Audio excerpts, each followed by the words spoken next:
We are live. Welcome to the SydeBoob's podcast. Welcome. We need an intro. I've been making an intro for my channel, and I've been enjoying it. We were watching Muddy Docs, or Yeah. I don't know how it worked though, but I think we could do with one. Yeah, I know there's a place that you can put a video to play before your stream goes live, but I'm not sure how it works. It'd be something I have to play with. Yeah. I'd be more than willing to try it, obviously. That'd be pretty cool. Yeah, it'd be nice. I don't mind making it as well. Try and make a... What kind of vibe would you like to go for? I mean, bassy. Bassy? No, I have no idea. To be fair, I have not even a clue. Yeah, I'm in a very retro, corny mood at the moment. Everything I'm making, I'm like, let me make it retro and corny, but I don't know why. Yeah, I mean, nothing wrong with retro, nothing wrong with corny. Yeah, maybe we could have an adaptive one in it. Like, yeah. For context, if you see me like disappear, I'm just eating. Like, eating some curry, some spicy curry. A lamb madras. All right. So before we get too deep into anything, I want to again just apologize for my horrible schedule keeping. I thought 9 o'clock Don't worry about it. For me.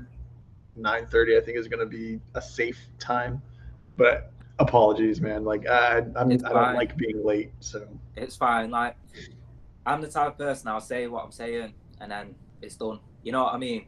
So as I said to you, I'm not upset, just a little bit annoyed. Like not right now, if you've apologized and whatever. So yeah, like I don't ever want you to take my like, I don't know, like my brashness as being like upset or angry or aggressive. Like, I'm just very like straight to the point. You know what I mean? Yeah, I got you. No, I mean, I could tell, when the message was like, oh shit, that's why I said apologies. No, it's all right. I appreciate it. I really do.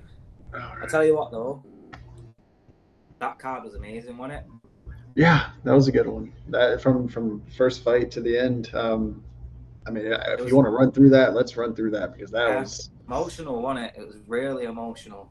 Like highs and lows, and man, that was a wild card, and it was a good time for you, obviously, with the mid-afternoon for me, so that'd been early evening. Oh yeah, it was. Do you know what though?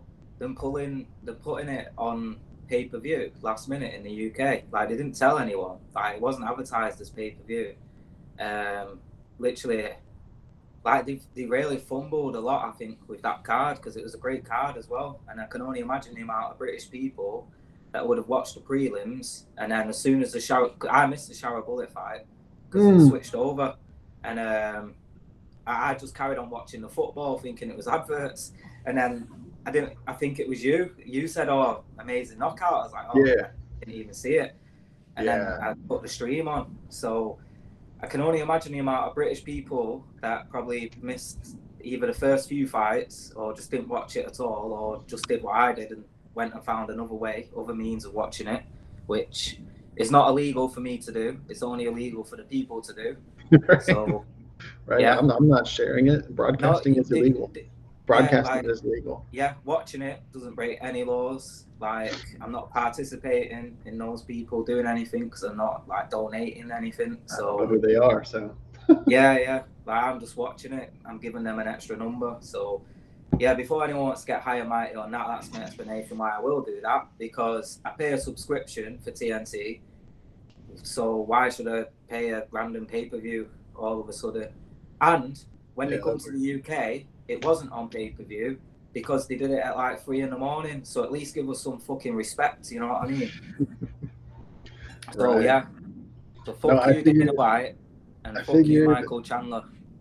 Did you say fuck you, Michael Chandler? Did you by any chance check into what the pay-per-view did in terms of numbers? No, I've not looked. I imagine it would have done well, because I'm hearing Ilya is like, so basically I heard that at the start of the year UFC did a deal with La Liga, which is the Spanish like Premier League, So essentially, on every broadcast between adverts, they will have a section where they advertise the UFC. So I imagine in Spain it's massive right now. So I imagine he would have done well. Yeah, I just like we were talking about with the pay-per-view model, like how would that have worked? So obviously you get more views when it's free. So Well, yeah, exactly. And like a lot of the numbers we see is only for USA as well. So yeah, it'll be hard to quantify it at all. Like if you're including Europe, Asia, like everything else. Like yeah. I think I guess to answer my own question, I feel like if it would have done like really massive numbers overseas, that Dana White would have been already on social media yeah, touting like how much it did and whatnot. So yeah. I mean, it seems like it's done well for Ilya though. He's signed to Dolce Gabbana. I saw recently, which that's a hell of a brand deal, isn't it? Like yeah, that's so Dolce Gabbana. crazy. I mean, he looks the part though, doesn't he? Like in his suit and Yeah, so. very dapper. Yeah, and like the way how he talks as well. I think like the fact he speaks 5 languages and he's so proficient in English. Multicultural. Yeah, Was he like yeah, born in Germany, raised in Spain, and yeah, like just a crazy story yeah. and I mean, a great the fight. whole born in Germany thing, that's quite common in Europe. Like, I don't think that means that's any claim of his nationality because I see like Paddy Pimblett attacking for that. Essentially, like in a lot of poorer places in Europe, you would take your kid to be born in German healthcare or English healthcare just because it's like it's the equivalent of a Mexican trying to have the kid born in America, you know, like Just better care, better treatment. yeah, guaranteed much better care and treatment. So yeah, I just want to get that out there as well because a lot of people kind of attack him for the German thing, which I think's weird anyway. But Yeah. No, I thought it was know, cool. Like I thought it just added to the story. yeah, exactly. Yeah, and it gives the Germans something to cling on. It gives he's got so many nationalities that you can cling on to him, like the Georgians, the Spanish, now like Germans if they want, Mm-hmm. So yeah, he's got everything set ready to go, I think. Yeah, he can definitely make a ton of money, in my opinion. Yeah. Like, what do you think his reception is going to be over there in the States? Because in Europe, he seems pretty well liked, like universally liked. I think he'll be.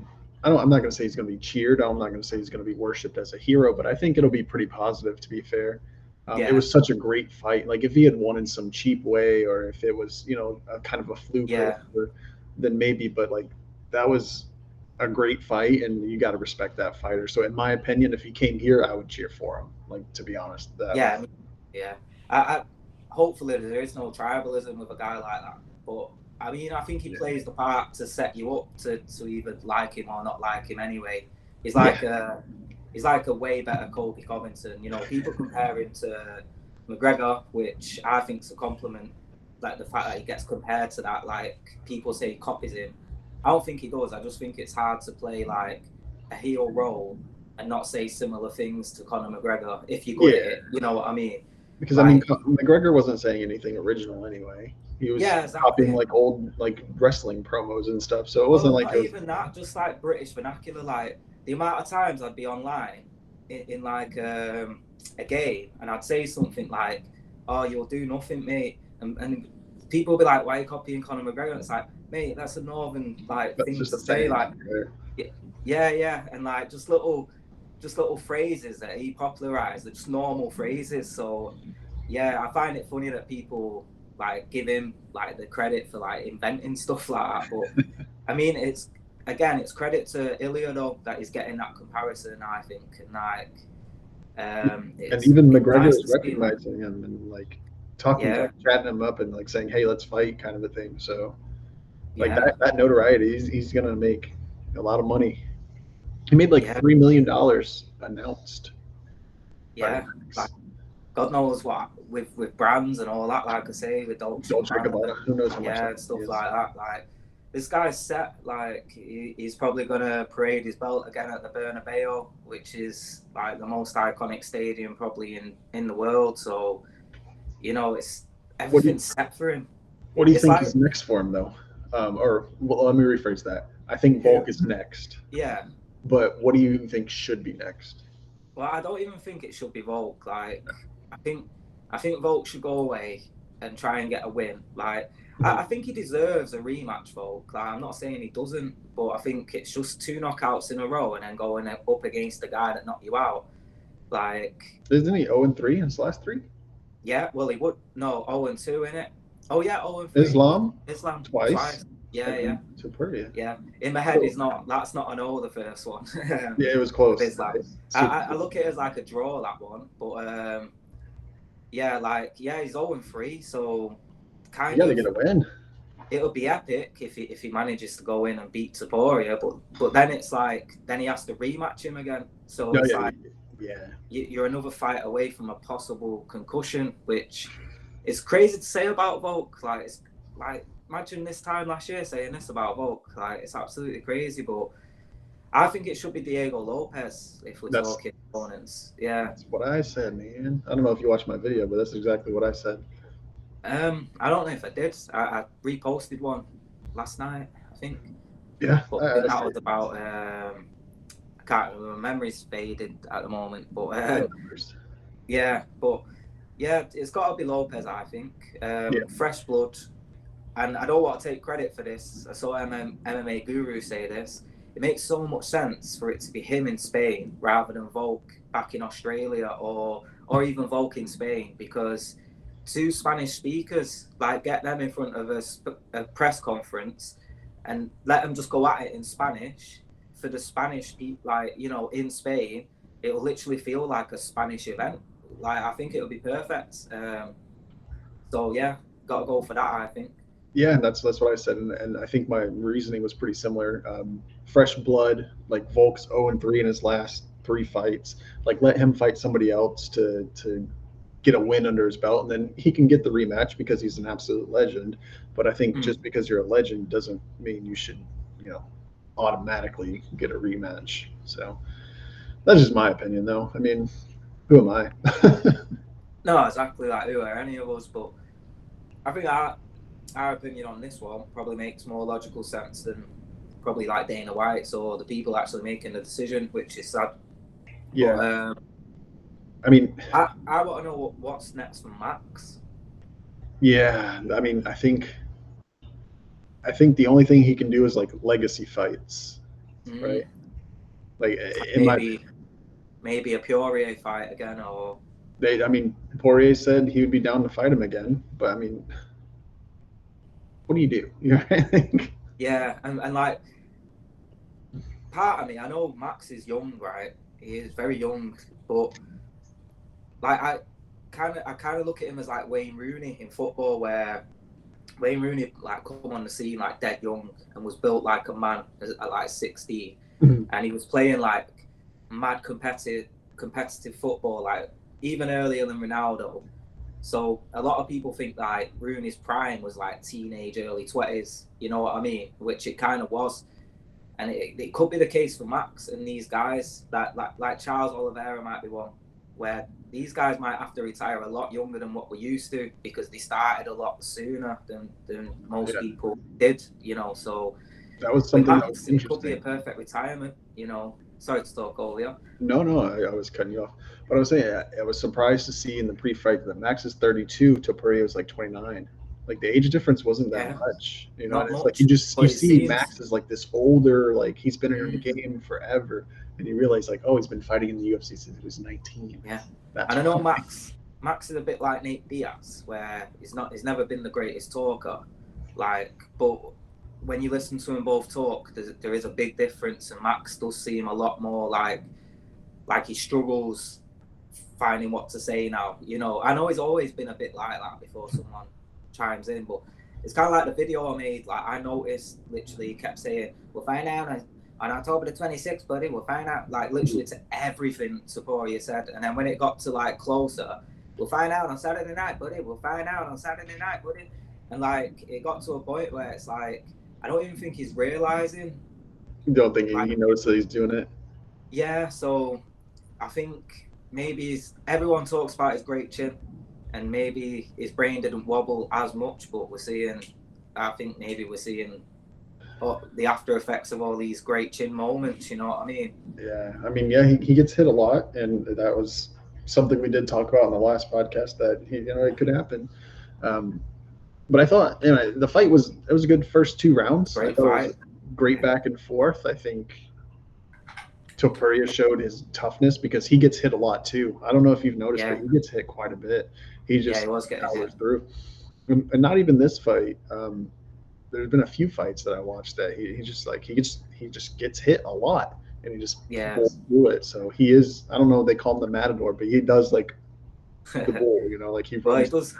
Yeah, that's it. He's more like the bull in my opinion, because his style literally is very, very similar to Alex Pereira, where it's like I'm gonna trust my chin and my head movement to slip most of your shots and take most of the power off your shot. Like, so even if you're landing, I'm still slipping and taking it off. Well, I went the wrong way and taking it off. So, we had a little argument about who's the better boxer, him or Max, and I think that's another reason why he's the better boxer, because yeah, he gets hit, but as he's getting hit, he's rolling away from it, whereas Max is getting hit like stood still, like, you know what I mean, or he's coming towards it. Where Ilya, if you rewatch that fight, his head's constantly moving, and so sorry, I went on a tangent, but No, you're good. yeah. Yeah, he does get hit a lot, and I think that will catch up. Similar to like what we're seeing with Max now, where it's like, yo, he's got a granite chin, but then all of a sudden, those granite chins, when they crack the worst. You know what I mean? Like similar to like Wilder, like who didn't get hit a lot, like hard. It's like the first one that hit him hard, boom, he was gone. You know what I mean? So like Joshua, same, saw that with Dubois recently. You know what I mean? Ngannou, the same. So you see these guys that you think, wow, their chin's solid. Like, yeah, but they've took a lot. That's why we think that the chin's solid. You know what I mean? One clean shot and they're going down. So Yeah. Well, yeah, it's that one, isn't it? There's always one that like shakes your head too much. And once that one happens, like you're susceptible then. Yeah, I think so too. And I don't wish that upon Topuria at all. But I just something that I noticed, like Max was steadily catching him, and it was at the end of his jab. And I think that was the most, like you said, the most telling thing. It was always at the end of the jab and not like powered through, if that makes sense. Yeah, that's it. Yeah. So, he was very good at 20 Topuria of like just a lot better being than I thought he would be. Yeah, just right on the edge of things. And I honestly feel like Max's teep kicks were doing really well. And I generally feel he did one, and then Topuria was like, "Nah, this is hurting. Like, this is affecting me. I'm gonna end the fight now." And I'm not even. That's just how it felt. Like I watched the highlights back, because sometimes I was supporting Ilya. I won't lie. So sometimes the guy I'm supporting, I kind of think they lose because I'm more watching what's coming at them rather than what they're throwing back out. So I rewatched and I thought, like, Ilya was just, like you say, like just on the end of the jab and slipping it at the right times. And then it was almost like as soon as Max did one bit of damage where you saw his leg buckle, it was like, nah, fuck this. I'm just walking him down now. You know what I mean? And it was mad. Like, it was mad to see Max. Like, the first shot that stunned him and seeing Max like backing up. His knee buckled, yeah, and you're like, oh, she felt that one. Yeah, but then the shot that got him down to the ground, like to see Max just go, vroom, it was like a balloon in a gust of wind. You know what I mean? It was crazy. Like, and I feel bad for Max because, I think he must have saw it coming in a sense, like, because obviously he's trained for Ilya and all that. But I think like he has this belief in himself, Max, and like he always manages to get through. And if he loses, he doesn't lose too bad. You know what I mean? Where this one, it was bad. Yeah. What did you make of the co-main event? Which one was that? Whitaker. The Ankalaev. Oh, well, yeah. I'm sorry. Yeah, it was Whitaker, but I was speaking directly about Ankalaev. Yeah, it's like they were kind of the main event, weren't they? Both of them fights. Yeah. So Ankalaev might as well be the co. Yeah, It was all right. I mean, Rakic looked like a pussy in my opinion. Like, Ran a lot, backed up, yeah, always backpedaling. yeah, and it wasn't like it wasn't to draw anything up. Like, you Yeah, know, because like it's you see nothing to guys look like Izzy, they take the back foot, but it's to draw out aggression and to catch him on something. And like, whereas in that sense, it was like it just was to, I don't know what it was to do. Like, I don't know. it's almost like the UFC said, "We'll pay you more if you make this guy look boring, so we can justifiably be like, Not to nah, fight. you're not the next one." You know what I mean? Like, that's I'm not putting it out there as a conspiracy, but that's what it felt like. Yeah, that's what I was leading into. Do you think Ankalaev has a chance against Pereira? Do you give him, like, based on his Not most recent performances? not like that, no, Not doing that.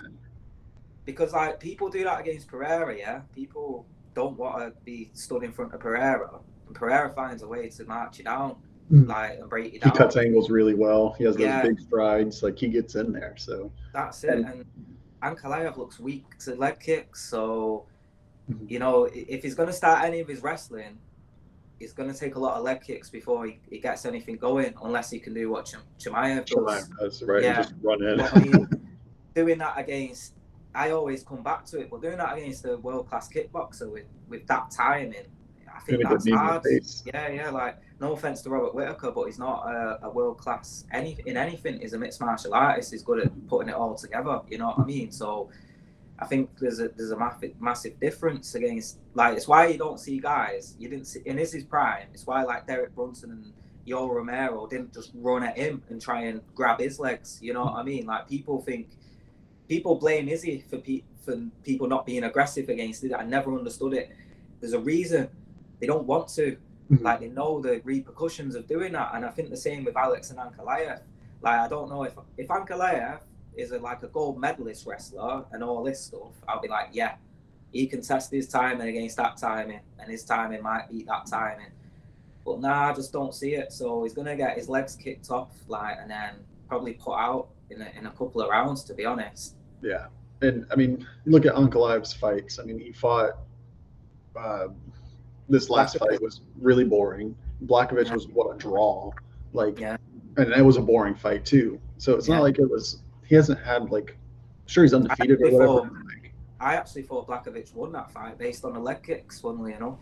Now I think I had him winning that fight too, if I remember correctly, but that might just be biased against Ankalaev right now. Yeah, possibly, yeah. But I just remember watching Jan just blast his legs off in the last few rounds, and Ankalaev looked like he couldn't move. So, like, that's why I gave it Jan, because I thought if that fight, you know, went on an extra round, Ankalaev ain't even walking out the ring. So, yeah, I think, but he's got to be next though, because it's a sport.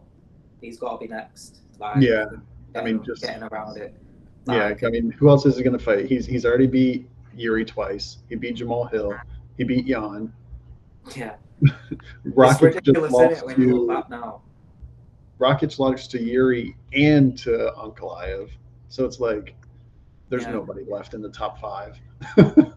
It's mad. He's cleared out the light heavyweight division already. Like, that's mad to think. Like, when you've just listed his opponents, they're all the previous champions. Like, every single one were champions. Like, that's fucking crazy. Yeah. Like, you know what? All right, let's discuss it now while I'm thinking about it. Who is Fighter of the Year, bro? Oh, it's Pereira.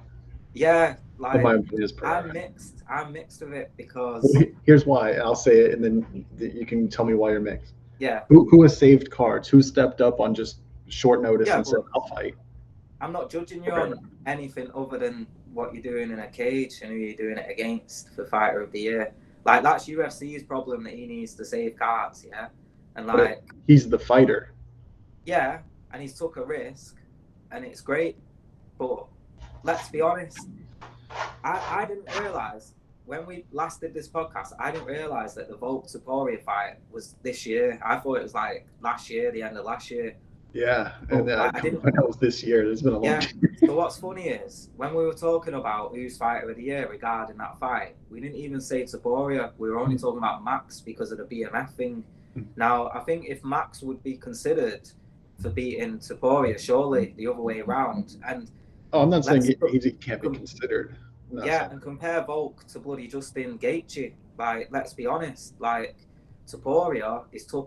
Apart from Aldo, he's beat the goats of his division. Like, we just need to wheel Aldo out, let him beat him, and he's beat literally the top people of his whole division. Like, that's ever existed. Yeah, yeah, and like he's done that this year. So I'm really mixed on it. It's like Daniel Cormier said it was like him beating John Jones and Stipe in 1 year, and I kind of agree with that. Like the magnitude of that. So the two greatest in your division's history, you beat them both in the same year, and you beat them both convincingly. Yeah, knocked them both out, and like but on the other hand, Volk's been knocked out with a kick before, but never a punch, never even wobbled by a punch. So, and then Max the same, like again got wobbled the first time ever against Gaethje, but never looked like that. He went down, got back up, like popped straight back up and was with it. Whereas when he got wobbled by Topuria, it was like it's like he was in it's like he was in, like I was gonna say, it's like he was in purgatory, like you know what I mean, like halfway here, halfway there. So it's crazy. Like recency bias, I'm leaning towards Topuria right now, but I reckon we've got to revisit it in December because for all we know, Alex might just fucking jump out. Fight somebody else. Or Topuria might hear all this talk and say, you know what, Volk, December, let's do it. But I don't know. I mean, if he beats Volk again, then I don't think you can deny that. Yeah. Or even Lopez, I don't think he's going to turn around so quick now because he doesn't need to. But like it's impressive that that's the discussion for Fighter of the Year. To be honest, it's been a good year for UFC for that. And it's a great that we have fighting champions. Like champions who are willing to put it on the line instead of heavyweight. yeah. I mean, like that's what I was worried about with who's middleweight champ right now? Duplessis. Duplessis, me? Yeah. I was worried about that with that division, but it's not happened yet. But I was worried that because Izzy was so active in that division, I was worried that whoever took it next would just go score things. And but luckily, like so far, that's been moving on quick. Yeah, most of the division's quite active right now, aren't they? But I think it's more so because champions are changing hands. Like we'll have to see what the reigns look like. You know what I mean? If they have a reign. I made a video this morning that the middleweight division is the gold standard for MMA right now. I'd agree. Yeah.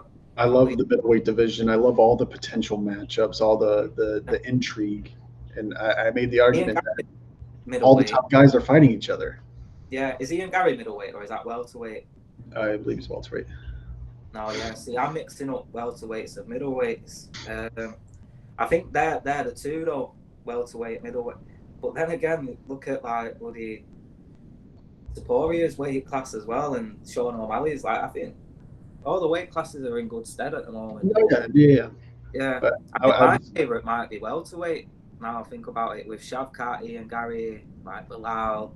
Like Jack Della Maddalena, I like him.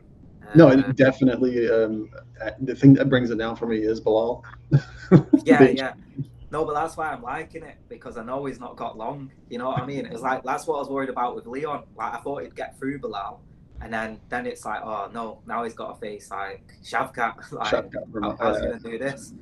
But luckily, Bilal has to do it now. So yeah, but you know what, Bilal could look good against Shavkat, I think.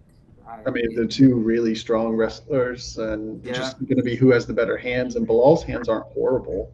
They've improved a lot, mate. They've improved so much. Like to beat Leon on the feet, like just shows, doesn't it? Like so, yeah. I don't know. Yeah, I think middleweight and welterweight. Jack Della Maddalena or whatever the hell his name is, like he's on the rise. I think that's a good prospect that you have to keep an eye on. And on the feet, he can beat anybody. In my opinion, he's a really good boxer, really good MMA boxer. So yeah, that's it. No, I think he's a good boxer. He's like, he's this young generation. Like I say it a lot. Like the old generation of fucks because they didn't learn boxing. Like they learned how to punch while doing MMA. Whereas like like a lot of punching in MMA is to like kind of back people up, you know what I mean? And like, whereas like you saw it with Izzy when he was reigning, like anyone that's learned how to actually box, like it's over for the rest of the division, like until all of the division knows how to box. But So with they these catch younger, they're learning how to box, you know what I mean? So yeah, it's like I'm loving it, me, because it's like Taporia, you know, he was known as a wrestler. Like when he first come into UFC, he was known as like this wrestler that's ground heavy and all that. Now he don't even bother with it, like because no, he's his learned. boxing is so tight. Like Yeah, like the way how he like he punches perfectly, like even for a boxer, like it's nice to see, man. yeah, it's crazy because when he's coming in, everything is tight and his head's Yeah. down, not looking to point and pick. He's down and tight, and it's just like, man, this guy he's good. Like he's really good. Yeah. You can't deny it at this point. I mean, Even his kicks, like the first two leg kicks he threw, affected Max like straight away. It's like it was like Izzy and Alex Pereira in the first fight where I was like, whoa, that power just seems like something that Izzy's not used to, yeah. And like you could see it every time Izzy got hit, and it was similar to that. This young breed, they know how to hit you properly. Like they know how to put the hips in the kicks and the hips in the punches. Like they're not doing it just to do it to score points. They're doing it with proper technique. With intention, now. Yeah. Like I wouldn't even say with intention, but just with technique. Like a lot of technique in MMA really does go out the window because I think they have a lot to think about. You know what I mean? Whereas if you watch like you can watch an MMA kickboxing match, and on the surface it will look pretty good. But then if you compare it to an actual kickboxing match, and you see like them slipping shots and the way how they put the hips into things, like it's totally different. But now we're seeing that, like, and I think like even Bilal, he's a bit older, but I think the fact he learned how to box has literally been the game changer for him. Like, and I think that is, if wrestling wants to dominate the sport, they're gonna have to do it with boxing, like literally. Because that's the one thing that'll get them to get their game off. You know what I mean? Yeah, because if you can box and get your opponent's eyes up here, that just opens up the shots down low. So they kind of go hand in hand in that regard. That's it. I think Ilya only took Max down just for that reason, just to make him think about it. Like I think he took him down for like, let's see what I can do down here while I'm here. But I'm not. If he gets up, he gets up. But now he knows that. Think about it. Yeah, and again, it's like this new generation that have grew up training MMA. Like we're literally seeing it now. Like Alex Pereira is an anomaly right now, because he's got the striking down, and you got to get past the striking to get your hands on someone. So that's why he looks like an anomaly, and I think it's his weight class as well plays a bit into that. But especially the younger weights, like Sean O'Malley, he's not going to be a champion again. He's not mixed enough. You know what I mean? He's not mixed it up enough. Too focused on it. Yeah, like so, we're seeing that now, and it's nice to see. It's why I thought Jamal had a great chance against Alex, because Jamal seems like he's grew up in mixed martial arts. Right. Yeah, like and I do think he has a chance in a rematch, like Jamal, like. But I don't know. I don't want him to have a rematch just because it's annoying. Yeah, I don't know if you saw the interview. Anthony Smith was talking about Pereira. He's like he's one dimensional. Like you just got to get past that dimension and you can beat him. Like yeah, but that one dimension is like on such a different level than anybody else. It's ridiculous. Like saying it about Chimaev, innit? And like Khabib, it's like, oh, it's just one dimensional. It's like, yeah, but when they're that good at it, you can be like because I think it's all about timing, isn't it? It's like who has the best timing.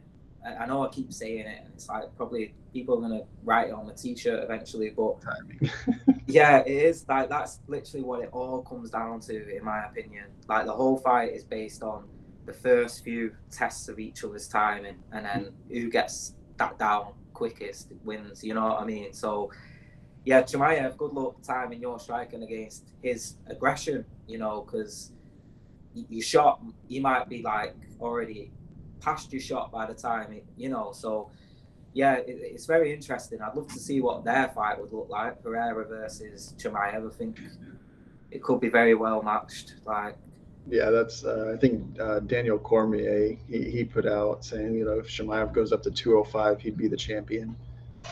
Could be with his aggression. Like, if he does it early to Alex, of course he could. Like, it's similar to John Jones with Cyril Gane. You got to do it very early, and if you don't, and you let like people sweat a bit, and I've never wrestled, so I don't know how it affects. Like, but I always hear the commentators say it. But you know, if you got to catch them when they're dry, and also with a striker, catch them before they've worked out your timing. You know what I mean? Like, unless they're that good where they've just got your timing down anyway. But yeah, it's interesting, isn't it? Because you see guys like John Jones, and you think he could do that to anyone, but I don't know. Like, sometimes he doesn't do it to anyone, like Gustafsson and people like that. So then you also have that in the back of your mind. Like, yeah, I love this sport because of that.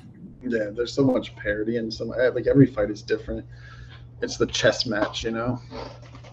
Who else fought on that card? We've done Ankalaev, haven't we? Yeah, I mean, that was amazing. well, yeah, with the double spinning back fist, and then the call out of Adesanya after that. I know. Like, do you have the response? Yeah, just keep my name out your mouth. Yeah, but like on the video, yeah, because he was live streaming watching it. Mm-hmm. He was like, "What the fuck did I do?" He was like, "What the fuck you saying, man?" You know, like the 50 Cent meme. It was funny, man. But it'll be a good fight, that. But I don't think Shara's.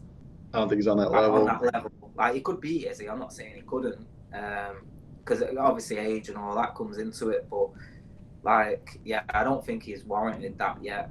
No, I think he's got to get another top 10 win, and then he's on his way. I don't think you can ignore him for too much longer. He is undefeated. It's kind of like the Ankalaev thing. He stays undefeated, then he's going to get some recognition sooner than later. Mm-hmm. He was in a horror movie. Oh, really? Yeah, he plays a villain in a horror movie. Like, doesn't surprise me. He got a work visa to the US. Like, and it's his first time working in the US for this horror movie, so everyone got excited, thinking, well, he's got a visa, he'll be able to fight now. But I think he's still having problems getting like a license to fight. Yeah. But yeah, and Pereira's been tapped up for a movie as well. Oh, really? Mm-hmm. We were. That'd be interesting. We were scrolling through Netflix. And coming soon movies or shows or whatever. It's called The Cage, but it's like a French film. It has John Jones, Cyril Gane. I'm like, what the hell? It was like, yeah. I don't know if you've seen it. Cyril Gane. I think that's why he's pulled out of his recent fight, because he's been in like 2-3 movies recently, and one of them's with Bisping, a sequel to the movie Bisping's already done, and yeah, that must be the other one I heard about, the French one, Norway. That's No, it looked pretty good. I'm going to watch it when it comes out, but it's obviously in French, so I'll have to dub it.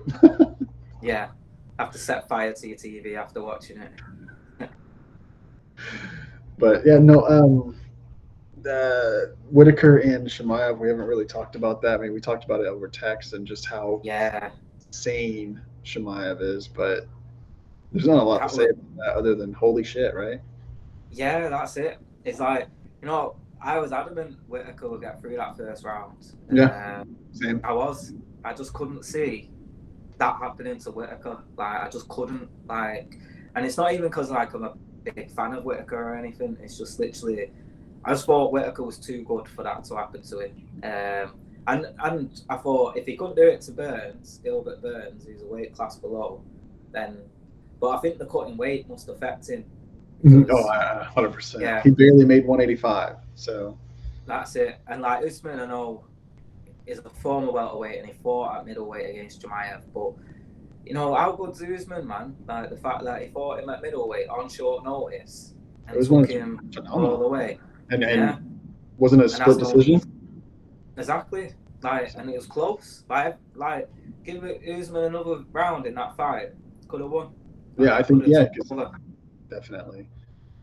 But yeah, Chimaev, man, what a performance! Like, I mean, you knew the shot was coming, and Whitaker, you know, he had the technique. You know, he tried to get the underhook, he tried to get the wizard, it didn't work. Got ragdolled, and then that crank, that face crank that popped his teeth, man. Like that's insanity. I I know. watched an interview that Whitaker was doing before the fights. Apparently, he had broken his chin whenever he was younger. That's why he Yeah. has the goatee because he has a scar or something. Ah, okay, that makes So sense. he has a metal plate in his chin. And just got Apparently, through. yeah. So that he didn't break his jaw this time. His teeth just got pushed back, Oh, completely out of place. yeah, I saw the picture, man. It didn't look nice. No, Like, not at all. That looks yeah. awful. I mean, But imagine. that's a bicep squeeze. You know, like I that's know. all that was, and it just like, how does that happen? This dude has so Yeah, much strength in his arms. he's like a gorilla, isn't he? Like, it's ridiculous. Yeah, I don't think anyone like. I know, but everyone it's the go-to thing, but literally, he's the closest thing to Khabib I've ever seen. Like, Mhm. in terms of aggression and strength, and like, just like you see the look on the opponent's face when Khabib or Chimaev grabs Here we them. go. Mhm. Yeah, and I know Islam always gets compared to Khabib, but I don't see that from No, Islam's his opponent. stand-up's much better than Khabib's Yeah, ever. yeah. And like even when he's grabbing his opponents, I don't really see that like fear. Obviously, he's great, and once he's grabbed them, they're pretty much done for anyway. But I think the grip strength of Khabib just translates to your muscles, like when you just feel like a snake's grabbing you. You know what I mean? Wrapping around you, and like you could see that with Whitaker. There was a point where Chimaev, I think he had his legs around Whitaker's body, and you could see every time bloody Whitaker breathed in, it was like a snake just getting Getting tighter tighter. and tighter. And I was like, oh my god, how does like I was putting myself down. I was thinking, how would I do this now? I'd probably do something stupid like Michael Chandler and do a backflip or something, and just break myself in Fuck half. Michael But Chandler. yeah, fuck Michael Chandler. Like that's why I say fuck Michael Chandler, because like every time I watch him fight, I'm just like, what the fuck is this guy doing? Like even No, against Ferguson, I was like, I was getting pieced up by Ferguson. Like I was happy, but I was like, fuck Michael. Like trust him to be the guy that gets beat by Ferguson now. no. But obviously he didn't. But yeah, There was a point in the fight whenever Whitaker almost got up, right? He got up to his knee yeah, or whatever, and Chimaev just drug his ass back down, and you could just see like hope sunk out of Whitaker's face, like, oh fuck, here we go. Like it was like it's just crazy, man. Like how great he is at that it was one like thing. watching a man and a boy, wasn't it? Like, and that sounds harsh saying that, yeah. And I'm not even like trying to demean Whitaker by saying that, but it's literally what it looked like. You know what I mean? And yeah, it was pretty shocking as an MMA fan. Like, I think we all deserve compensation for it. And like, like I think like might not happen in your country, but I think the NHS need to like send some therapists over and that. You know what I mean? And yeah, it's been a bit mad. Yeah, no, not over here. They're gonna tell you to deal with it and send They're you gonna off. be like, yeah, mate, have you got $5 grand? Nah, it's getting like that here, to be honest. Like, because you know what the problem is, right? Everyone in England brags about our fucking healthcare, yeah. Wait until you need it. Wait until you fucking need it. Yeah. Then brag about it, yeah. Because everyone that brags about it have not needed it yet. Like, I'm telling you now, every time I've needed it, bro, I've not got any help. I've ended up walking out of the hospital. Like, one time I went there with a bad head injury. I had a big hematoma on my head, like from a baseball bat. My jaw was all over the place and all this.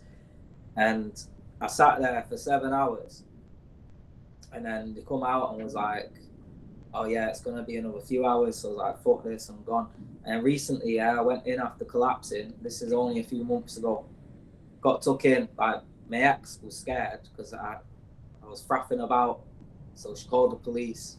Didn't commit no crime or nothing. So the police was like, yeah, just took me to an hospital because I wasn't conscious yet. So I woke up in an hospital. Sorry, story time. No, you're good. I waited 7 hours.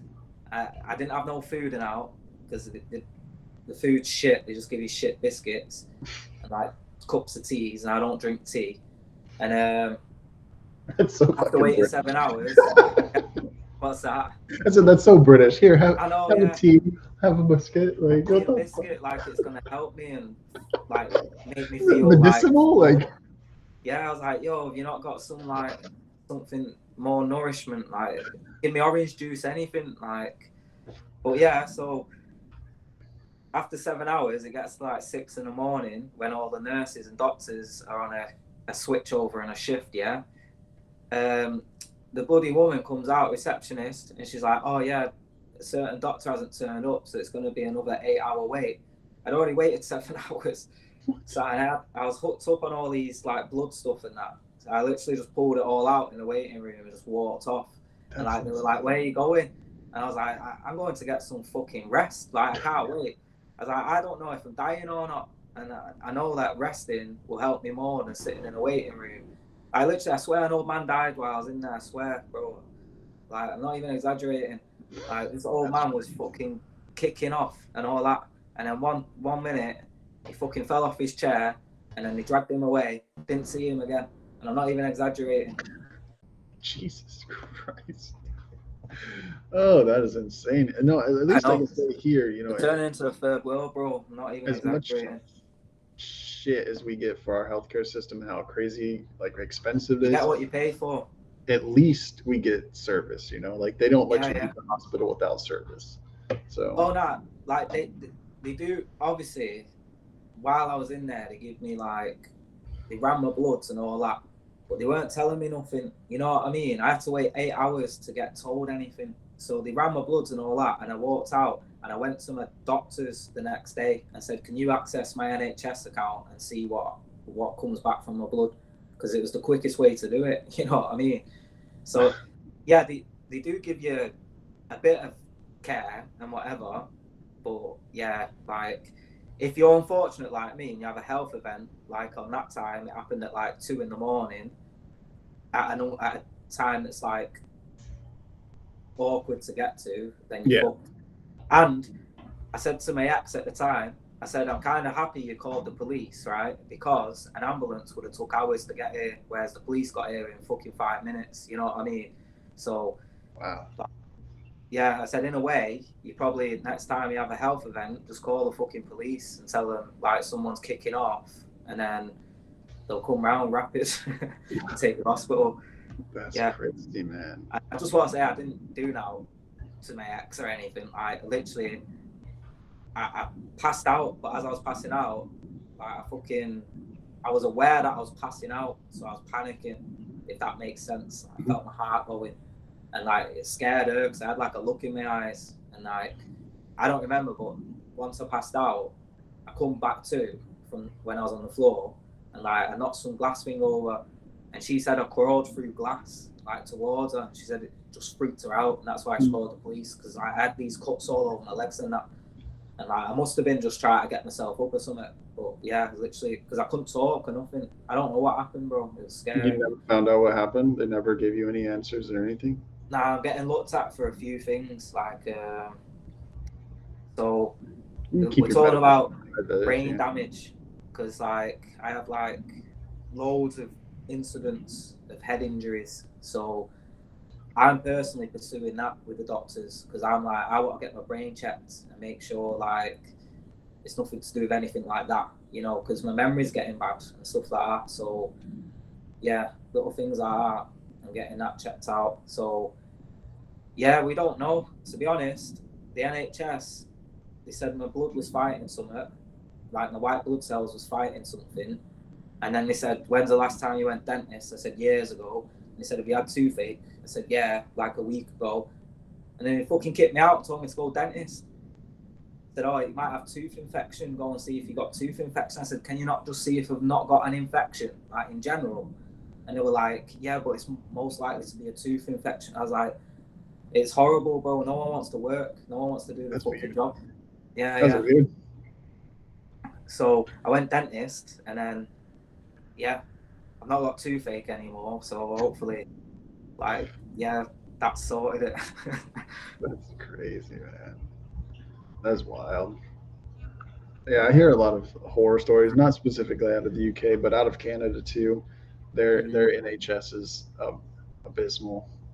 Like a 2 month broken arm, like 2 months to heal to see a broken arm because it's not life threatening. Yeah, like I imagine that's not too different here. Like it's a good idea on paper, but like when you don't hire the right people, like all the nurses, bro, they're just fucking alcoholics and shit. And I'm not even being a dick saying this, right? But what I'm saying, the reason why I'm saying this is, it's like they don't check what they do in the home life or anything. So like the same woman that could be like taking coke in the pub and drinking, she's your nurse. You know what I mean? And like she's fighting outside a club on Saturday, caring for people on Monday. So it's like they just take anyone on, right? Right, right. Especially British people, yeah. Like, ironically, I think we need to import more fucking people for the NHS because the British people are running it down to the ground because we have no standards. We don't have standards as people.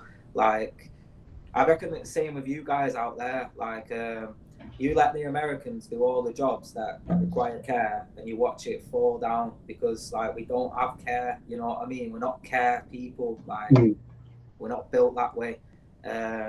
Or basically, it's not our life goal and dream.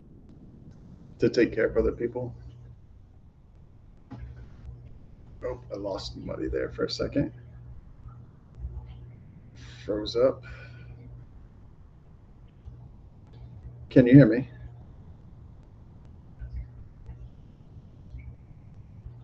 All right, we lost Muddy there for a second. We're going to give him a second to get back in here. Let's see. But while we're waiting, just to kind of go back over a little more of the things he was talking about. We were talking about before with the fight card and whatnot.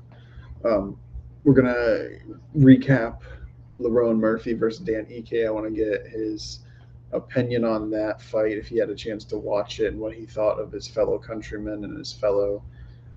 Um, I believe he's even from the same area, Lerone Murphy. And then Ebo Islam, that fight was insanely over really quick. So I want to get his opinion on that as well. Um, but if there's anybody, if you guys are in the audience, whatever, if you have any questions, comments, or concerns at that, just shoot us a thing. And Muddy is back. You're talking trash about the NHS. I swear, yeah. You off, the NHS like shut him down. He's telling all the secrets. They took the internet off for a second. I'm telling you.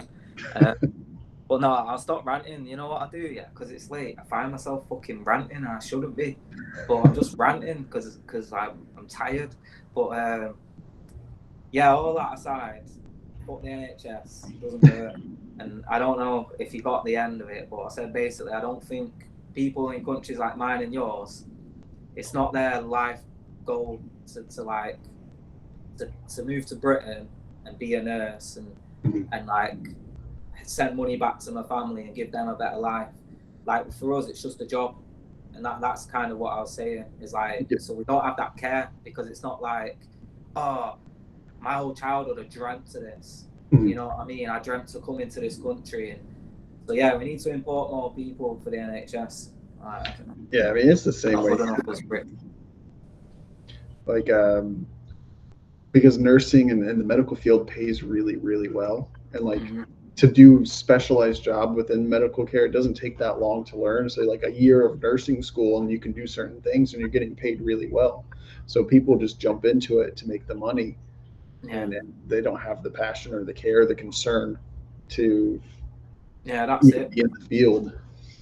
And in our case as well, it's like so political. So like obviously every prime minister that gets in, it's usually to do with a policy regarding the NHS, you know what I mean? So like it just never gets fixed because it never has the time where there's someone there long enough to actually be like how can you fix something like that in 4 years? You know what I mean? Right. I mean, how long's the NHS been around? So like you gotta, well, my nan, you know what's funny? I was speaking to my nan about this because it started in Manchester, the NHS, and she was of the generation that voted for it, and I said, what was that like? You know what I mean? Because like it was when Brexit was happening when I was speaking to her, so I was like, is it like now where it was like dead, like toxic, and people were fighting over it? And she was like, oh yeah, of course, because it was a tax thing. You know, people didn't want to pay tax, like the extra tax. And she said my generation that voted it in all sacrificed because we had a big tax hike for the next few years that we just wasn't used to. So, Right. you know, we literally sacrificed a lot for this. And like, it's people like that it pisses me off about, because they did, that generation. I imagine how much that tax would have affected their life in the first few years, like not being used to like an extra, let's just say £600 a year or whatever the figure would be. Like, yeah, so now it's just this political thing, and yeah, I don't know how we got onto this, but I'm not sure either, but I mean, it's fine. I'm on a rant. Yeah, I'm gonna have a cigarette so I don't rant as much. No, you're good. I did want to get your opinion. Just, man, we're talking about Manchester, we're talking about the UK. Lerone Murphy, your guy. How do you Yeah, think? man, Dan Ige. it was good, wasn't it? It was all right. It was an alright fight. It was close. It was a good fight. Nothing Yeah, too that's it. crazy. But He had a couple moments where I was like, "Ooh, Dan's gonna catch him," but he's very reminiscent of Leon. I said it before the fight, and like people might have thought, "Oh, because he's black and British." It's not. It's literally how they both fight. Like, it's so similar. But yeah, it was a good performance, man. It was a squeaky bum time for me because I was just like constantly like, oh. But yeah, it was, you know, he did well, man, considering who was in front of him, and hopefully, I think he's going to burst into the top 15 now. So hopefully he gets like someone in that top 15. And you know what I like though? I saw him be interviewed after it, and he said, "What division's he in now?" I can't remember, but basically he said he watched the champ. I think it's Kamzat's actually. I could be wrong. no, he's 155, right? Oh, is he? So is 45 or 55, yeah. Oh yeah, I think he's 145. Yeah, so he said he watched Taporia and Max, and he said, "Do you know what? I need to improve if I want to be in there with them guys."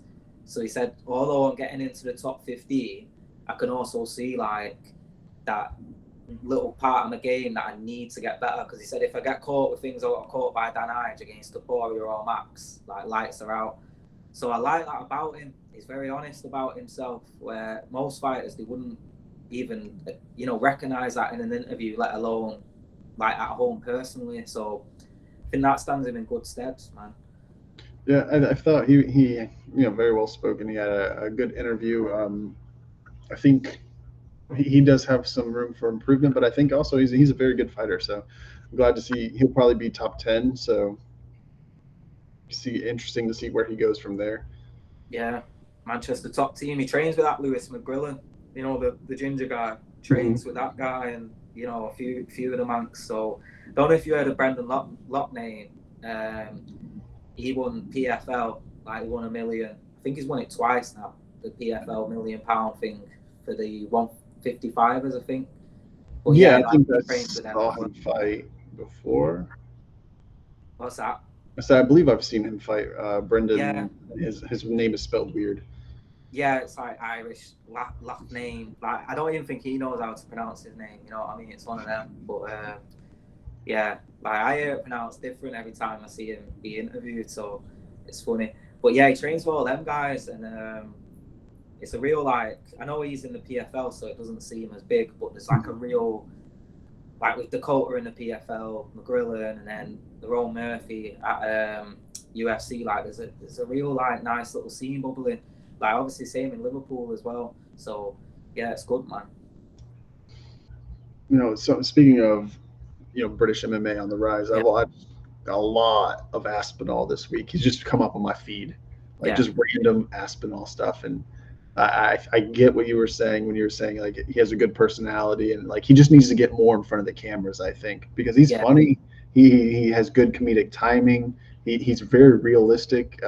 He's not like, he doesn't brag. He's but at the same time, he's confident in his abilities. Yeah, that's it. He doesn't brag, but he'll tell you he thinks he's the best. You know what I mean? Like, and that's what I like about him too. He's like, he has such like cheeky humor, which I like about him. It's very subtle sometimes, and to the point where I don't mean this aimed towards you yourself, but to the point where a lot of Americans, I don't think, just grasp that he's messing about sometimes. Like, I don't know if you saw it in your little rabbit hole, but he managed to convince Ariel and the UFC American population that he was dipping his hands in petrol before his fight. Yeah. Like, yeah, because it's an old gypsy thing, and he just kept it going. And like, I think most of us knew he was joking, like in the UK. No, I remember reading like an article, like whoever, I can't remember kids were doing it and stuff. Yeah, they were like, "Oh, this is his secret." I'm like, "This is ridiculous. There's no way this is true." It turned out it wasn't, so I was right to be skeptical. But like, yeah, I saw that. It's little stuff like that, and I think that he's aware. Like, I think Tom Aspinall is very much like what I would be like if I was in his position, where I'm aware that I can say things jokingly and people back home will know what I'm doing, but everyone else might not, and it's just funny. You know, it makes it even more funny. It's like it's funny you say that, because I watched an American YouTuber do like a documentary on Tom, and it had become a bit of a hit piece, and I was like, this guy just doesn't get him. Like, you know, he was looking at Tom being ironic, doing a John Jones video, and he took it proper, like, seriously, when Tom's just being playful and ironic. And I just found it funny, because it's like, there's going to be a lot of MMA fans that I know are just aren't going to like Tom. And it's not because he's like Bisping, where he's a dickhead. It's just because they just don't get him. You know what I mean? Yeah, I don't know. I don't know how I got stuck in that rabbit hole, but I watched one, and then like you watch the whole video all the way through, and then the algorithm's like, "Oh, you like this video, huh? Yeah. Here's some more just like it." It's probably TikTok. It's probably like the first thing you watched on TikTok, and now TikTok's like, "Oh yeah, you like this, do you? Here we go." Instagram or something like that. Yeah. But like you'll be watching like Wigan Athletic Barclays men next. Like, I think he's from Wigan. Just 1 minute. I just need to light this cigarette. I'll just be 1 second. Yeah, no worries. Yeah. I was just I saw he was like rating MMA fighters and like what his odds against certain people would be, and like he's very realistic, and I think it's one of the things that's cool about him. I think he's always what he said. Where he got asked what he'd do against Alex Pereira if he fought him. Did you see what he said? I don't know that I did. He said, I don't know why all these guys are saying they'll strike against him. He said, the first thing I'm doing if I'm fighting him is I'm running across that cage and rugby tackling it. And I thought, that'll work. You know what I mean? Like, yeah, go for it. Yeah, no, because he was saying like all these people were saying, oh, if I fight against him, I'm gonna strike. Yeah, I saw that. He's like, that's stupid. That's a dumb losing strategy. Yeah, it's like, I'm just gonna wrestle him. Like, I'm not fucking stupid. You know what I mean? But yeah, like, I love Tom. Like, it's probably personality-wise, he probably is my favorite fighter in the UFC, because it's just like, it's like so many people I know. You know what I mean? Like, and he's from just down the, he's not technically, he's from Wigan, which is Greater Manchester, so he's not in Manchester, but yeah, so he's not too far away as well. Well, speaking of your favorite fighters, your favorite fighter, I don't know if you can see that there. I can't, yeah, not guilty. You know what that's what I don't like about him, is that he tries to assert himself into anything that's like popular. He tries to like, I don't know, I just find it weird. Like, he just makes everything about himself. It just annoys me. Oh, the smugness. Yeah. I know, yeah. Not guilty of what anyway? Like, what's he not guilty of? Being guilty. Yeah. He is not guilty of being guilty. But what's he not guilty of? I don't know. He's just not guilty. It's just not. Just not. He's that type of guy, man. He's just not guilty. It's just how he rolls. Oh, jeez. Did you watch him on Rogan, Donald Trump? I watched like the first few minutes. I have not watched the full thing. I have a bookmark for later. I just haven't had a chance to. Yeah, I listened to it like basically I was using Rogan to sleep, so I'm probably going to wake up like wanting to build walls and stuff. But so I listened to it over half an hour each night, so it took me about 6 nights to listen to it all. And I thought he'd come across really well if you consider his age. Like if you would have put Biden there, you know what I mean, and like the amount of edits that would have had to have happened and stuff like that. You know, he obviously said some crazy shit at the same time, and Joe Rogan was pretty good at trying to make him accountable for some things he said. Like, he talked about voter fraud and stuff, and he was like, well, what? Tell me what? Give me an example of what you mean by this. Like, what did they do? And his examples were very flimsy, and Joe Rogan, fair play, was like, oh, no, it's a bit flimsy, you know what I mean? So it was very interesting, but I think that could win in the election. Like that one thing there alone. That like, and shot and then Kamala being absolute garbage. What's that?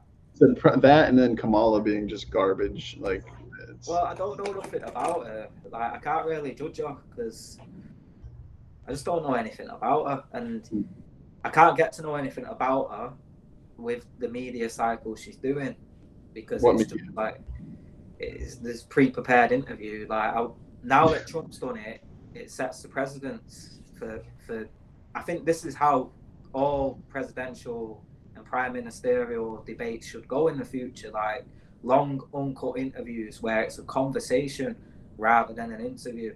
Like, no, that'd be awesome, because then you get to know the real person. Yeah, because I think she'd come across a lot better in that kind of situation as well. Like, because whenever I see her, she just seems very robotic, you know what I mean? So if you could actually see her for herself, then it might help her, but maybe she doesn't want people to see that. I don't know. It's a weird one. There's 5 days till the election, so we'll see. Yeah, I don't want any to win now. I said I wanted Trump at first, purely because I thought he'd like maybe say to Israel and Russia and Ukraine and Palestine, I thought he'd be like, right, stop it, guys. I've had enough. You know what I mean? Because he did do that in his first term. He pulled people out of places. So that's the one thing I appreciate of his first term, that we saw armies coming out of places rather than going into places. Yeah. But I listened to him on Rogan, and he's going to toe the line with at least Israel at the very least. So he might help stop the Russia one, but he's just going to toe Israel's line. So that's just going to continue to be an assault. So yeah, I don't want any of them to win. Yeah, unfortunately, one of them is going to, and I don't know if I've been probably a few months now. I've said it. I don't know if I've said it on here to you or whatever, but I'm going to vote for Trump. I mean, at this point, like, we just can't I would in your situation. Like, we can't. In all honesty, I would. That crazy shit go through. Yeah, and it's mad because there's probably clips up of the old podcast. I was so anti-Trump the first time out. Me too. Yeah, and yeah, like, you know, because he was just crazy. Like, he didn't seem viable as a president. Like, and he still doesn't. But that's the choice. Is given the alternatives, right? It's like, and her, I don't know nothing about. I can only judge her off the past 4 years where she's worked under the government, and I've not liked these past 4 years. Like, past 4 years have been awful. Yeah, and I'm not basing it off me. I'm basing it off what I hear coming out. Like, literally, you guys give more money to Ukrainians and Israel than you do to people affected by the bloody hurricanes. Like, that to me is shocking. It shouldn't be the case in any country. So like, same things happening in my country as well. We're giving more to people fighting wars to sustain their wars than we are to feed our poor and help our own people. Not even to feed the poor, right? But that money could go to education. It can go to so many different things that could uplift our own nations. And yet, look what we're doing. You know what I mean? Yeah, like, it makes me mad, and I don't want that to be this podcast. But we've sent $64 billion to Ukraine in aid, approximately. Yeah. They have 30 million people, right? So that's 64 billion. Yeah, fucking hell. Like, it's so ridiculous how much money each citizen could potentially get. Obviously, they're using it for military stuff like that. But Yeah, like, if you look at it on a per citizen basis, and then like you said, the hurricane, they gave the people in North Carolina who are devastated by floods, unprecedented floods, lost their home, lost whole communities, $750, that's and said, crazy. "There you go, I didn't even hear about the rebuild your floods in North Carolina as well. Like, probably because it's not like a popular state like Florida. So life." No, that's easy. $750 to rebuild your whole life. Like yeah, that's crazy. And just yet they'll give $2 billion to fund the wall, like to each individual, a different name. absolutely just. I mean, I don't know if you can see what I'm about to Yeah, put up on the screen. that's sad, man. Like the flooding. So those cars are gone. That building's done. Like this is a whole community gone. Here's Yeah. $750. It looks Goodbye. like them, them river, those like communities in like Vietnam and Thailand where they live on the river and it floods and they have the houses on stilts. It looks like one of those places. That's sad. That is that. Wait, actually, is that the place I've heard about where they've been messing with the dam up there? Was it? Like I heard about a place that flooded in America, and like a few months before it, they were doing stuff with the dam, and like people think it's like that's an after effect of it. I'm probably going like conspiracy theory here. I'm not sure. I know the dam in North Carolina held, so I'm not sure if that was the same. Yeah, probably something different. Like, you see, to be honest, like when there is an actual disaster, you see so many like conspiracy theories about it. It's The just like, government did it. yeah, it's just crazy. It's like, but you know what? The governments can manipulate weather. Like Saudi Arabia, Dubai do it right now as we speak. Yeah, So cloud seeding, trying to make it yeah, rain. yeah, And you saw what happened whenever that went wrong. Did you see mm, the flooding in the Middle yeah, East? I did. Well, this is what's going Dubai. to be the next war in it. Is like, so the logic of this, right, is they're used to not getting much rain naturally. Mhm. So when they cloud seed, the rain falls on their land, which would have fell further afield, like let's just say Qatar. I don't know if Qatar's next to Dubai, but let's say it is. So that means that the rain they would have got, Dubai's kind of stole it before it could reach it. Yeah. So like this is gonna this is so fucked up. Like how many countries are not gonna get rain anymore? Like when we decide like you're not worth rain, like you're not. Yeah, that's such a It's crazy thing to think about, gonna be man. like The Simpsons where Mr. Burn blocks out the sun. Like Simpsons anyone did that it. pisses us off, like we're just gonna put an American flag over the sun, like where their country's lined up. It's like no, like you're not having this. Yeah, that's not even something I would think about, but that's climate and world altering. Like that is No, crazy. that's where we're going though. It's Yeah.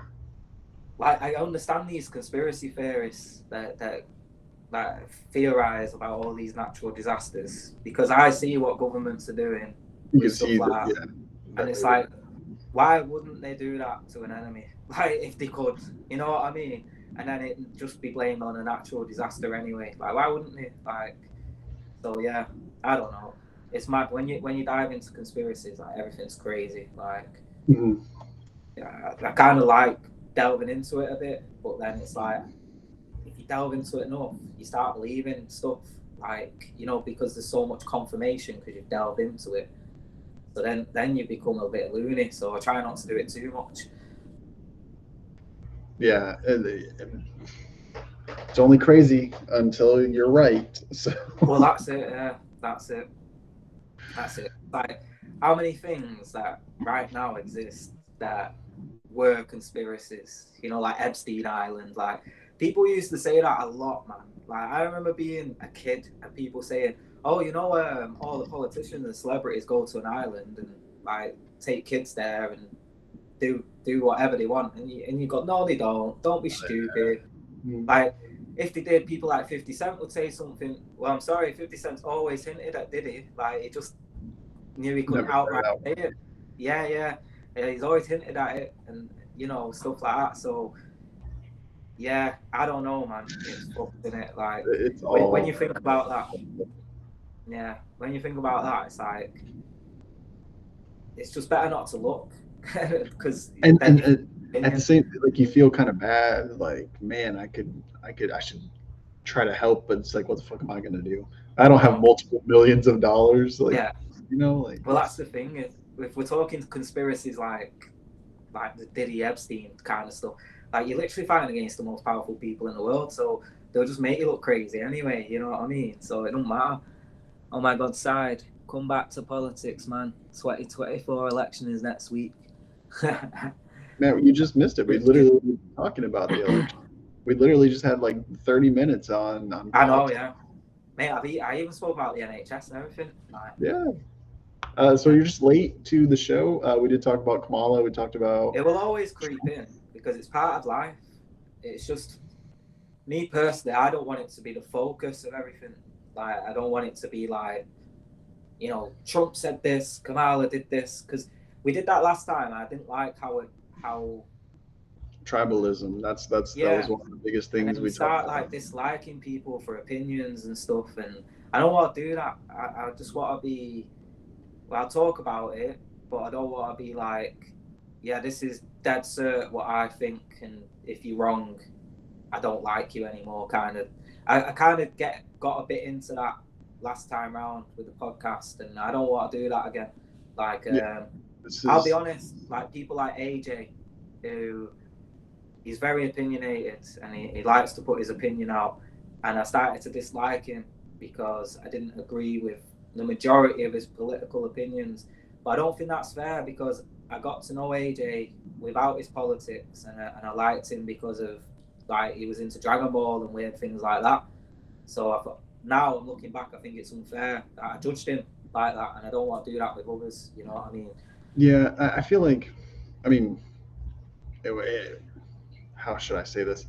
A lot of my really good friends have very, very different political opinions than I do. Especially like one of my best friends. He's a hardcore left leaning person, Yeah, and we stick to topics that we both like. Like yeah, silly comedies and stuff like that. Like there's things that we can agree on and still not like each other's yeah. politics. So Yeah, that's it. That's it. Like I'm like that now. Like basically, your politics aren't your personality. There's two different things. Like, and I think in AJ's case as well. Like I'm similar. Like a lot of people's politics is just geographical. Do you know what I mean? Like it's just from Texas, so of course he's gonna be like very right leaning. Like similar to me, I'm from Manchester. Like I said earlier, like we were the birth of NHS, so we're quite socialistic. So I'm always going to lean more towards socialistic things, whereas in America, you'd look at me as a communist or something. You know what I mean? But yeah, that's not what. Like, yeah, I suppose universal healthcare is kind of communistic, but I don't know. I don't look at it as that. I look at it more as socialistic. But again, communism is a part of socialism, so it's all yeah. confusing. All these terms are just silly.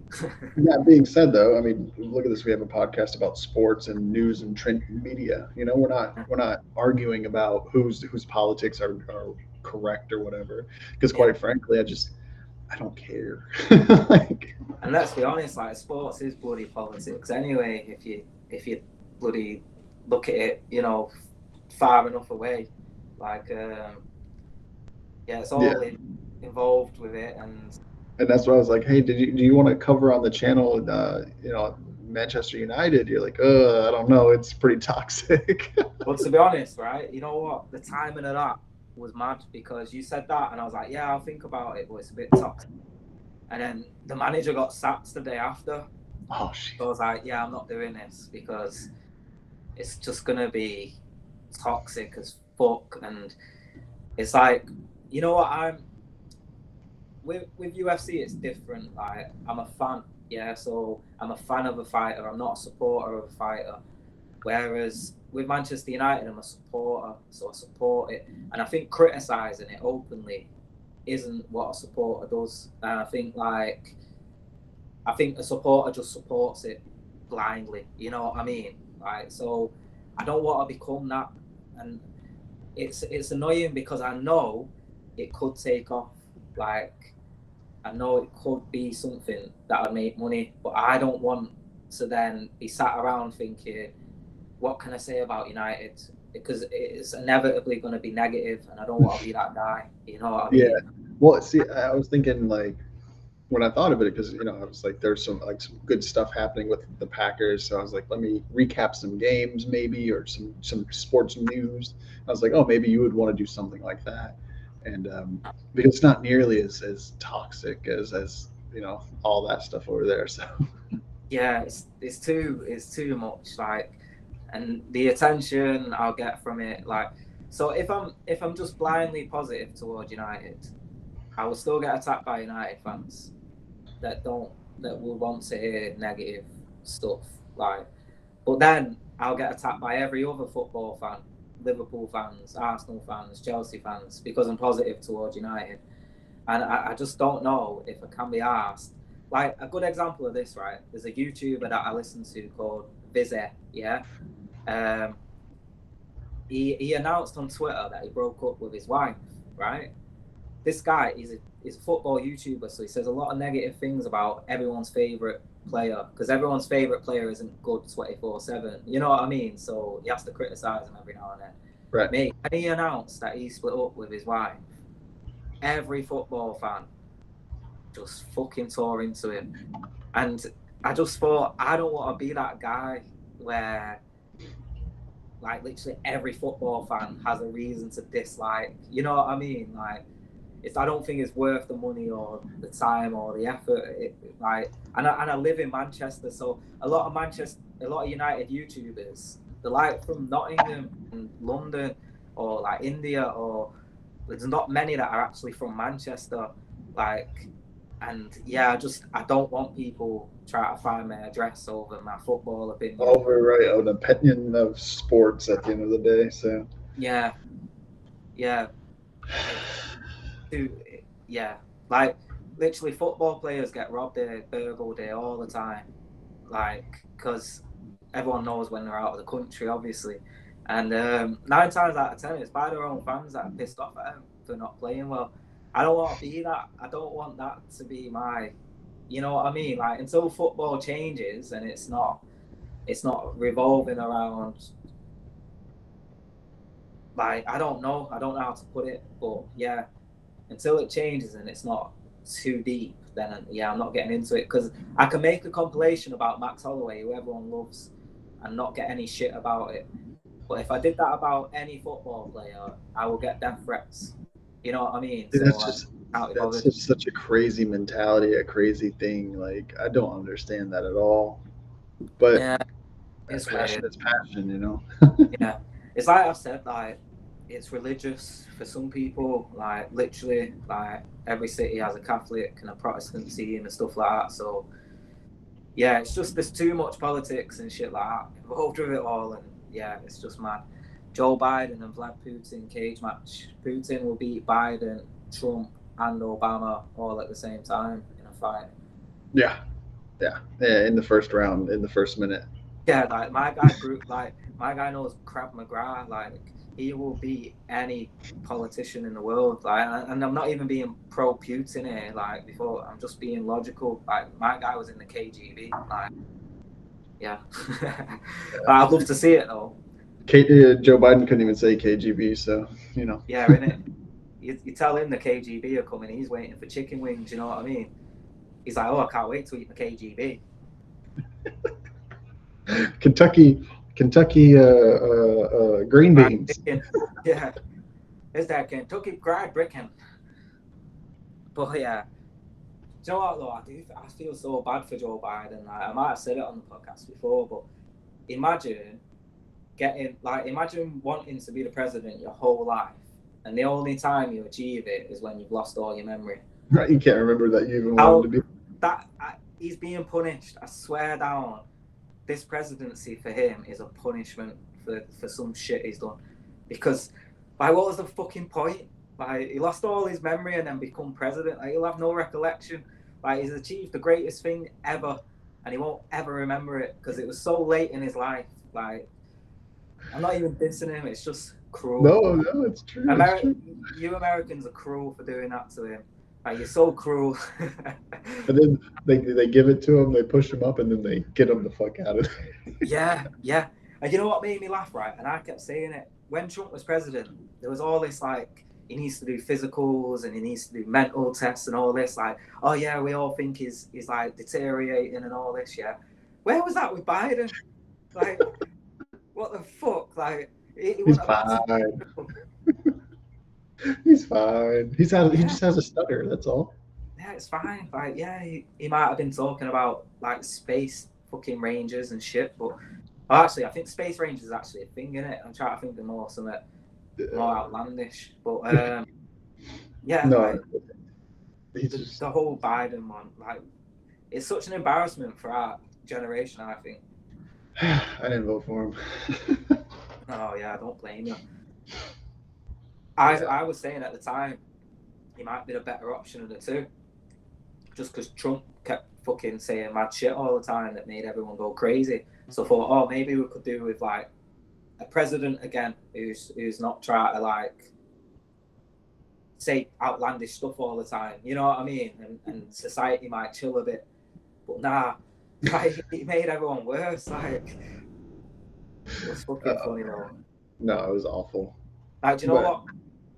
Like, sorry to cut you off, but this Joe Biden presidency was like, it was written by a British comedian's like really really over the top opinion of what America is.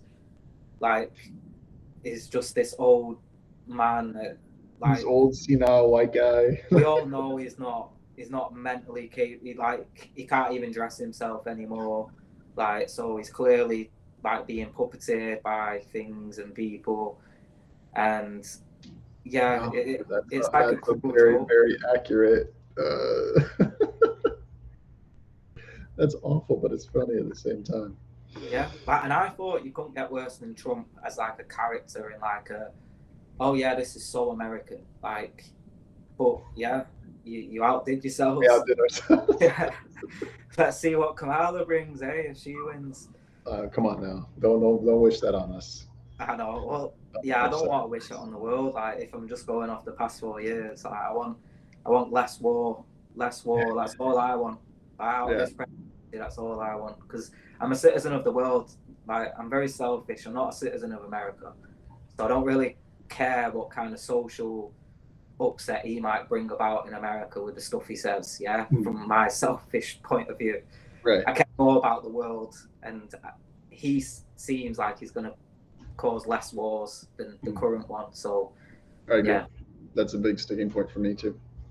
Yeah, and like the money side of the wars for like you as a citizen, like the amount it costs for all these wars. Like, my country's the same. It's just crazy. Yeah, like I said, billions of dollars donated overseas, and then you have people sleeping on sidewalks and shit. It's like, yeah, dude, this is just insanity. This isn't right. It's like Vernon says, happy to hear honest opinion about Biden. To be honest, like, it's hard not to be honest about Biden. Like, you've got to be brain rotted if you like. I literally saw someone on Twitter recently say he was one of the best presidents ever, and I was like, your brain is just rotted. Like, if you think that, like, you're just literally sticking to your side, like, by saying this. You know what I mean? It's like, I'm a staunch Labour man in the UK. I'm a staunch Labour man, but I didn't vote for Keir Starmer because I didn't think he represented Labour, and I think that's how you should be as a fucking person, instead of just being blindly on that side. Be like, no, actually, this guy doesn't represent what I think. You know what I mean? And I think that's the same with Kamala and Biden for that side. But I also think it's the same for Trump, for a Republican. Like, it's weird. I think Trump is more liberal, and them two are more Republican, from the outside, with like, they're more war hungry, and he's more like fucking more about business. So yeah, it's you know weird. What I mean? The Democrats and the left have been the party of war. It's just been I don't know. Anyway. Yeah. Yeah. How we get sucked into the fucking politics rabbit hole. Well, the election's 2 weeks away, so we're probably going to do it, aren't we, for the next one 4 weeks? Well, the next one we do will be the day after the election. That'll be interesting. That would be interesting. That might Because be a political episode, not like heavy like opinions, but like talking about what's going on, kind of a yeah, thing. I mean, if you could always ask the question if you want my opinion, and obviously I might say, do you know what? I'll keep that opinion to myself. But No, no, and I think for my own mental health, like I don't want to go down that rabbit hole because I yeah, mean, you saw I was like posting videos every single day, like, and it was just so taxing and so draining, and like and that's I can it is an important thing. So it's like I always think when people are like, oh, why do you take it so serious? It's like, why do you not take it serious? Like, it governs our life. That's why they're called the government. You know what I mean? Like, they literally govern everything we do. So, they make yeah, policies for everything that we do. yeah. And like, it is hard not to get like last time we did the podcast. Like, I think we both got a bit caught up in that and like the importance of it. So it's like, yeah, we need to spread this what we think because it is such an important thing. And it's like, I look at it, and I'm not saying this about yourself. I'm only saying it about myself. Is I'm not important enough, like, to like to think that my political opinion should change anyone's opinion because I'm Yeah, not like educated enough or I found out I had a weird complex about that because like as I was making videos about it, like a lot more people were showing up, and I had a few thousand subscribers, and I'm like, these people are showing up and watching my videos to hear me, and I don't feel confident in some of these things I'm talking about. Like I believe them, but I don't have like the stats. I don't do the research. I'm just telling you what I think, you yeah, know. like And, more opinion based and and like then people are showing up and like, oh well, da, da, da, da. I'm like, I'm just telling you my opinion. I'm not telling. In all my videos, I said, let me know what you think. In the yeah, comments below. Like I'm not a closed-minded person, but you get attacked, and it's like I'm just telling you my opinion, man. yeah, that's it. And like that's the thing is like the whole like attacking people over a political opinion is so it's so like 2016, like you know what I mean, like leave it back in that time when we all used to do that. Like we've moved on, like the majority of people have moved on from acting that way for a reason. Yeah, And like unless your opinion is like to do something weird to kids, like yeah, of course, yeah, yeah, I'm gonna leave it alone. Like you're a free yeah, person, do whatever you want, but just leave the but kids alone.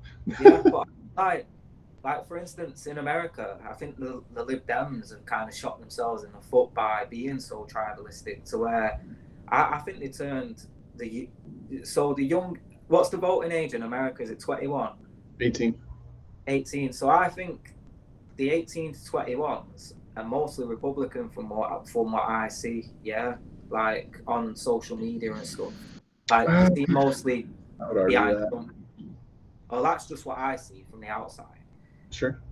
And part of me thinks like the young generation have gone that way because like of the tribalisticness of like the younger generation, like that generation of 18 to 20s. They're so much more like logical than we were, and they don't like being tricked, and like they're more onto it than what we were at that age. Like if that makes sense. So I think a lot of them might have been liberal leaning, but I think because the liberals are so tribalistic out there and they make up such bullshit all the time, I think they've turned like that young generation proper away from them, like that streamer age of generations. Like I, you, there like there good examples are like Adam Ross, Aiden Aisha, Ross, yeah. Kai Cenat, they're all that age bracket, and they're all like, I don't think I Show Speed, Kai Cenat will openly say they're pro Trump because the community they come from, but I think they are like they're not really doing anything to go against it either. You know what I mean? So yeah, like that's my whole point on that. I don't know where I'm going with it, but yeah, No, I that's got it. I think there was this weird 2008 to like 2016 weird swing to the left, and then like that's when you saw the weirdo like overly sexualizing kids stuff happening, and yeah, then it's kind of swinging back to the right, and I think right in the middle is where we need to be. yeah, yeah. No, I agree. I like her Vernon. If this is an all men stream, Trump had some seriously hot chucks in his life. No, I'm joking. I know what you mean chicks. Um, Do you He know meant what? Trump Like, in the Converse. giving Trump credit for the women that he's got is like giving China credit for having a massive war. Like, it's out of necessity, like, for the woman to be with Trump because he's paid for it and he's given him a life. So he's not really like shown that he can pull a really attractive woman with his charisma or anything. He's just literally bought women from Europe off the families. Like, so yeah, they're hot, but I mean, I've seen some prostitutes that, you know, I could probably go and buy as well. So yeah, like, that's my opinion on it. I'm not gonna big him up for buying a woman, like, basically is what I'm trying to say. Like, but yeah, they're hot, so yeah. My opinion is I don't care who he's with. It makes no difference to me at all. Exactly, yeah. Like, I don't think Ivanka's like trying to change policies and shit. So, you know, I just do not care. yeah. I mean, I think like Obama's was, and obviously Clinton's was, like, but in his case, I don't think it matters that much. Like, you know, I think she's like Bush's wife. I don't. Maybe I'm wrong, but I didn't really hear much about Bush's wife. So Yeah, no, nothing there. he did better than me, man. Yeah, I mean, yeah, but if you had his money, you'd do the same. That's my point. Unless Herb Vernon is a secret billionaire. Yeah, yeah. And then like, give me a shout, bro. Yeah, I'll right. find women for you. Like, you just gotta pay me a little commission. Yeah. There you go. But yeah, like, I find it weird though. Like, no offense, her, but like, I do find it weird how people brag for like their favorite politicians. Like, oh, don't you think, like, oh, don't you think he pulls like hot chicks? It's like, yeah, no, like, he's just a politician. Like, he's not like a superstar, like, athlete or anything. You know what I mean? So it's like, that's where we're getting to with politics now. Is like, they're getting fans, like, you know, and they can do no wrong, which is really horrible in politics. Like, you got to be able to be objective. Yeah. And like, the fact that they're getting fan bases that are like, you know, that, like, no offense to her, but what you've just said, it's like what I hear Adam and Cristiano Ronaldo say, like, oh, but Ronaldo gets hotter women than Messi. It's like, I don't really care, man.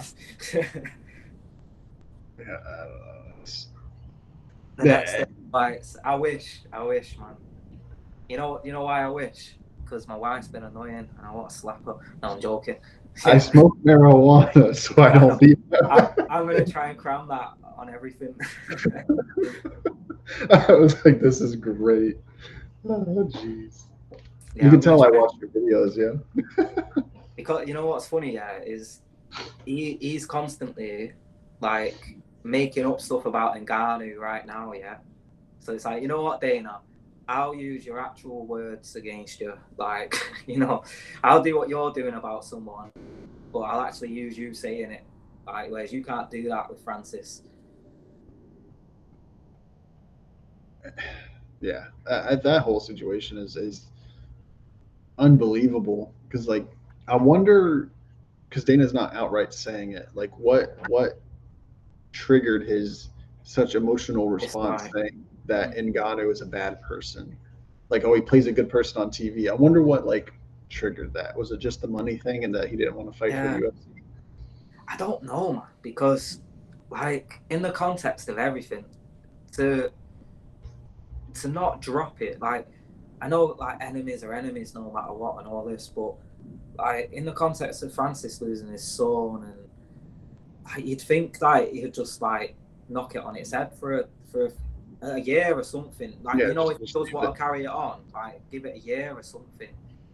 But to say that, like, I don't know. Like, I would say usually someone would have to do something really bad for someone to talk about it like that. But I don't. Is it just? I think that's just Dana White. Like, it goes over the top, and yeah, he's just doing it now, isn't he? Yeah, that whole thing. I mean, I've never heard anybody else say anything negative about Ngannou. To be honest, I don't No, think I've heard not like anybody that. No. speak ill of him in that regard. So it's just I mean, he's it's worked with hard. the two biggest boxing promoters in the world, right? And they're used to fucking divas. You know what I mean? Like, they're used to like people. You know what boxers are paid? Like Eddie Earns worked with Canelo and Anthony Joshua, and that was the last promoter Francis worked with. And then you got Frank Warren, who's worked with like Tyson Fury, and he's so they've dealt with some mad personalities.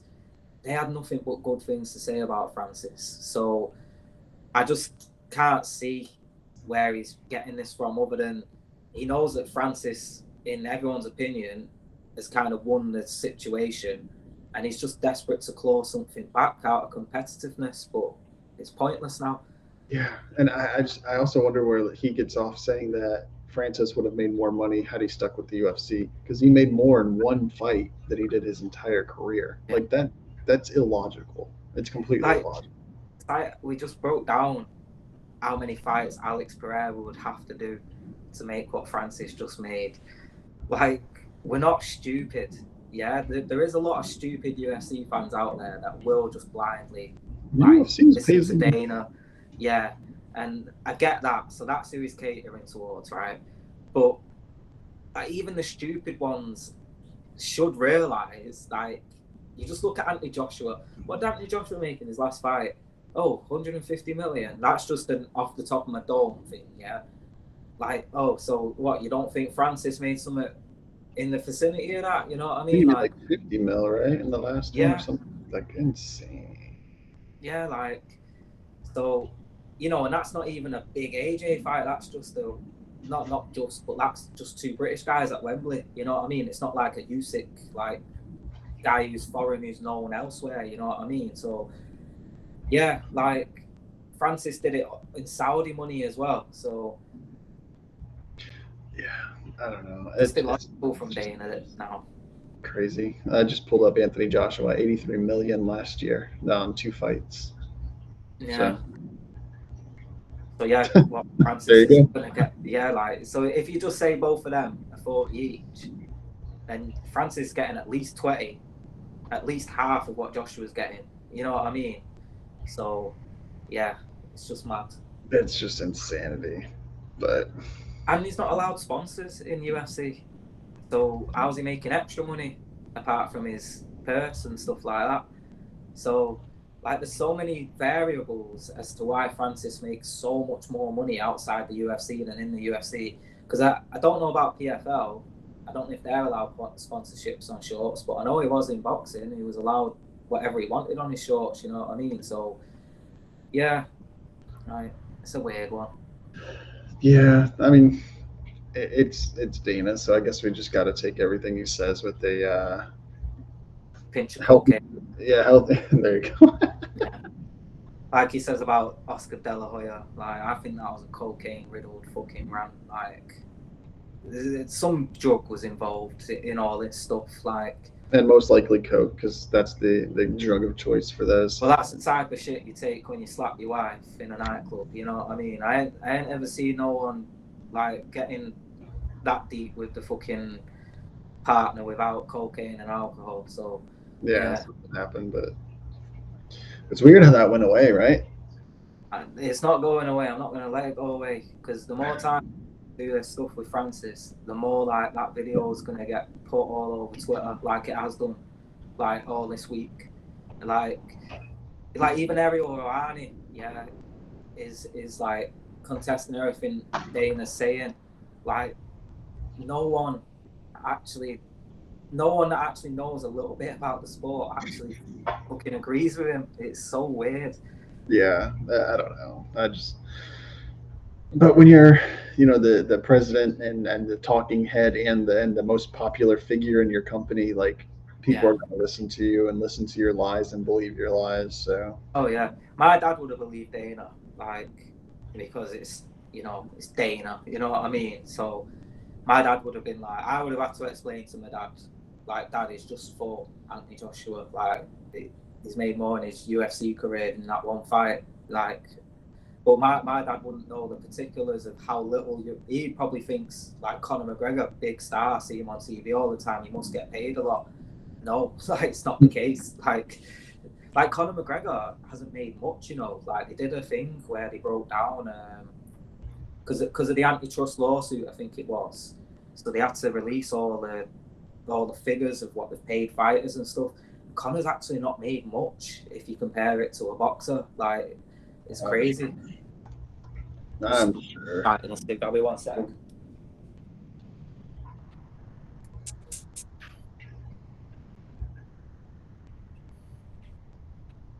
I mean, obviously, he's made a lot for a person, but if you compare it to like, let's just say Chris Eubank Jr. Christian Eubank Jr. has probably made a lot more and never won a world title, and you know what I mean. Yeah. Let's see. I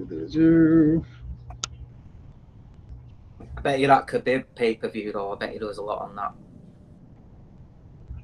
Well, he made 150 million from the sale of Proper Number 12. So, and he's worth about 200 million. So he made about 50 million fighting. Ah, but I'm talking like the figures I saw was just what he got paid from the UFC.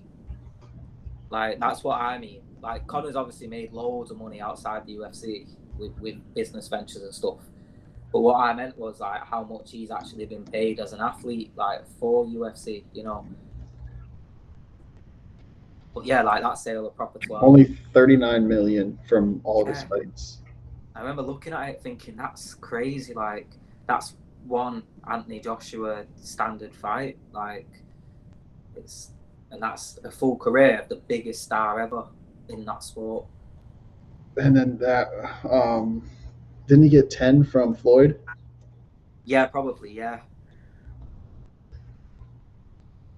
Oh, 100 million from Floyd. Sorry. 100 mil. No wonder he's barely fought in the UFC. Like, I feel bad for Conor because after that, how do you get inspired to fully train back for the UFC? Like, no wonder he's lost most of his fights since the Floyd fight. But I don't even think it's a deterioration of skill necessarily. Like, it's a money motivating way. He's rich. Yeah. And it's just like just doing it because.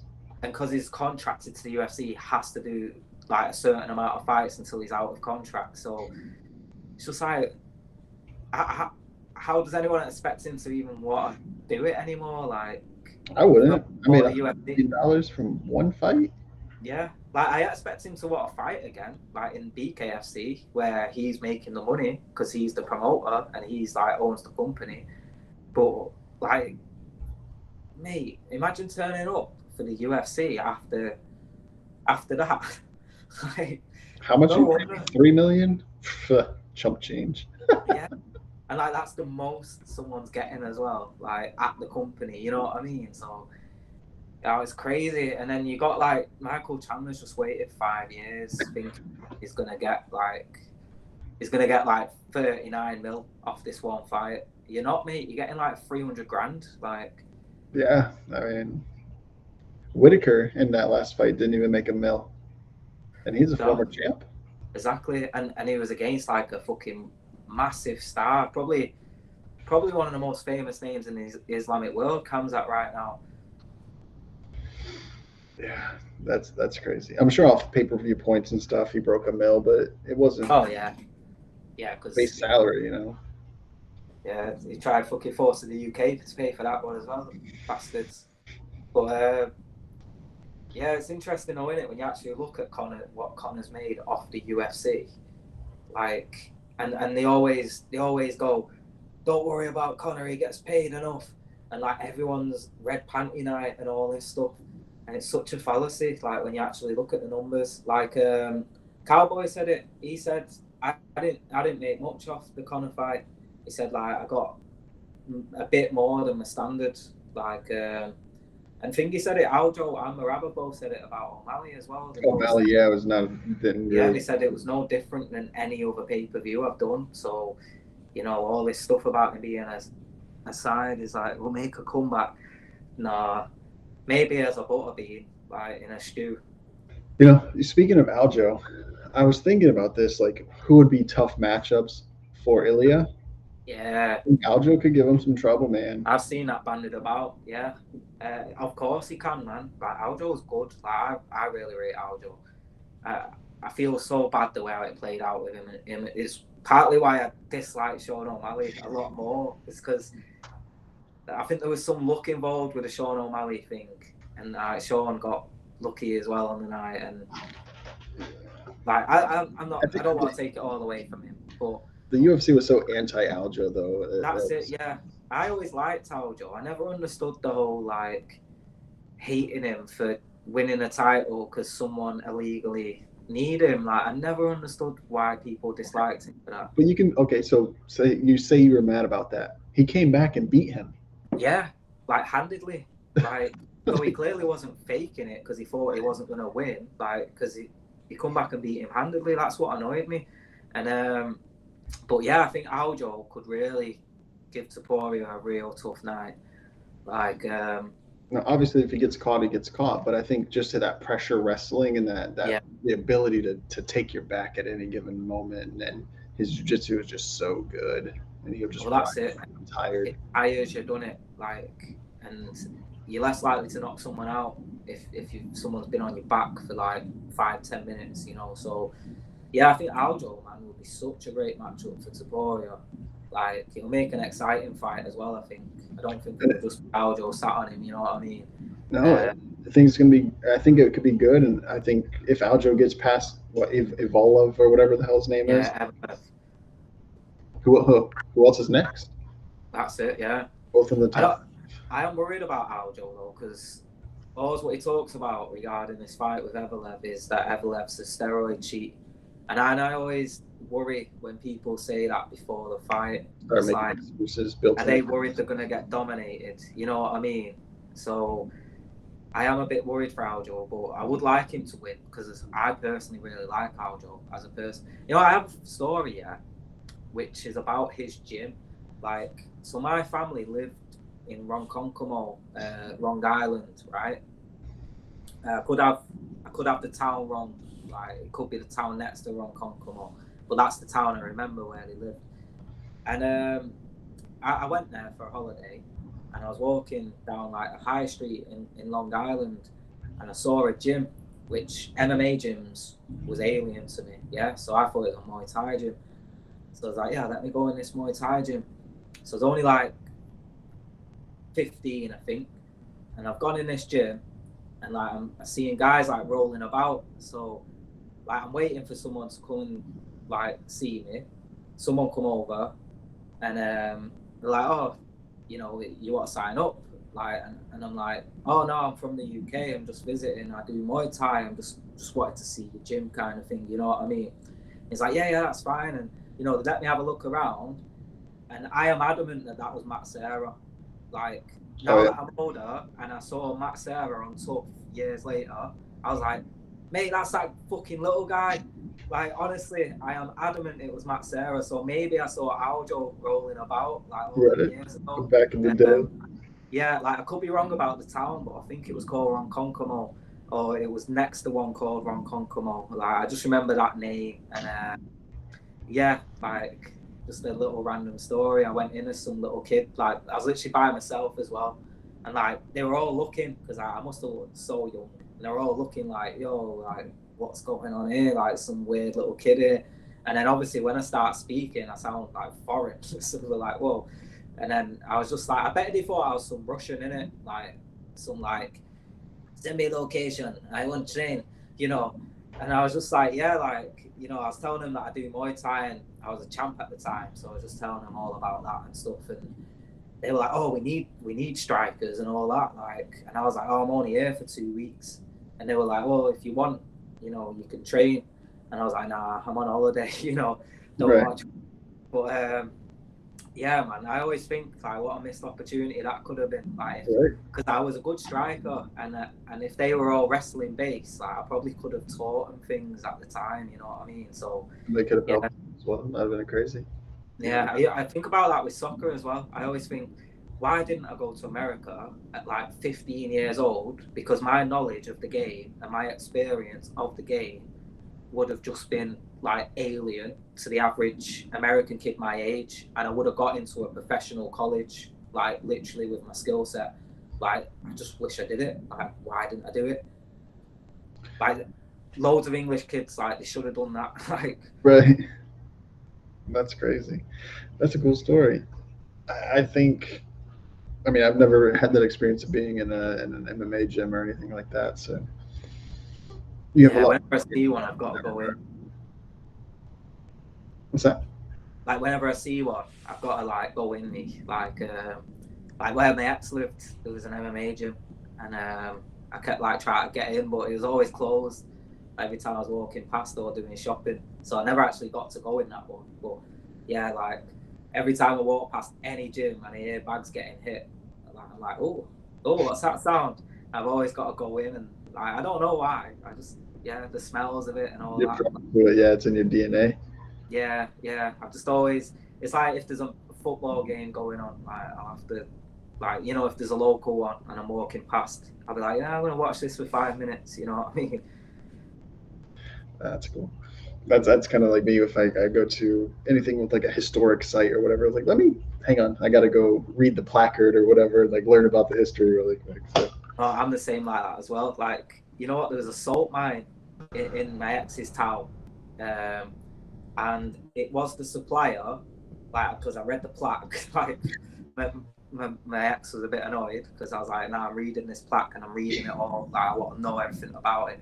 And this salt mine was the earliest supplier to the American colonies and Africa. Like, it was the first salt supplier to these. And I'm thinking, how much money has this salt mine made? Like, because it was the first sole supplier of salt to the American colonies. And That I'm amount thinking, of money oh can't even my get qualified. gosh, yeah.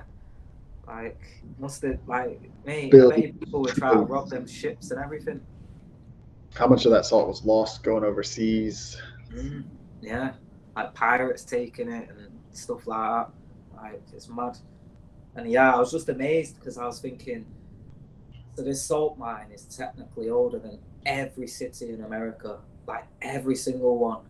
Like, and it's probably older by centuries as well. You know what I mean? So I love shit like that as well. Like, because I'm stood there and that river, it's man-made, and it was man-made, you know, to mine the minerals. And I'm thinking, how the hell did my ancestors do this all them hundreds of years ago? Literally build a river to mine the salt from it, and the river's still up and running now today. Like, you know, it's just It's just wild. Like the wonders and like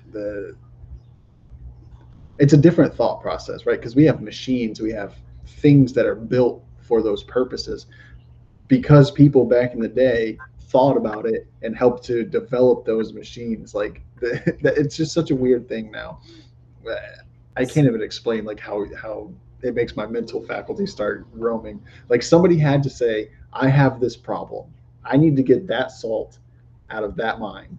And then they thought of a machine, and it's probably really a crude machine, drill or something. And they had to like hand crank it because there's like no electricity, you know, or there's stream or use the water or wind power.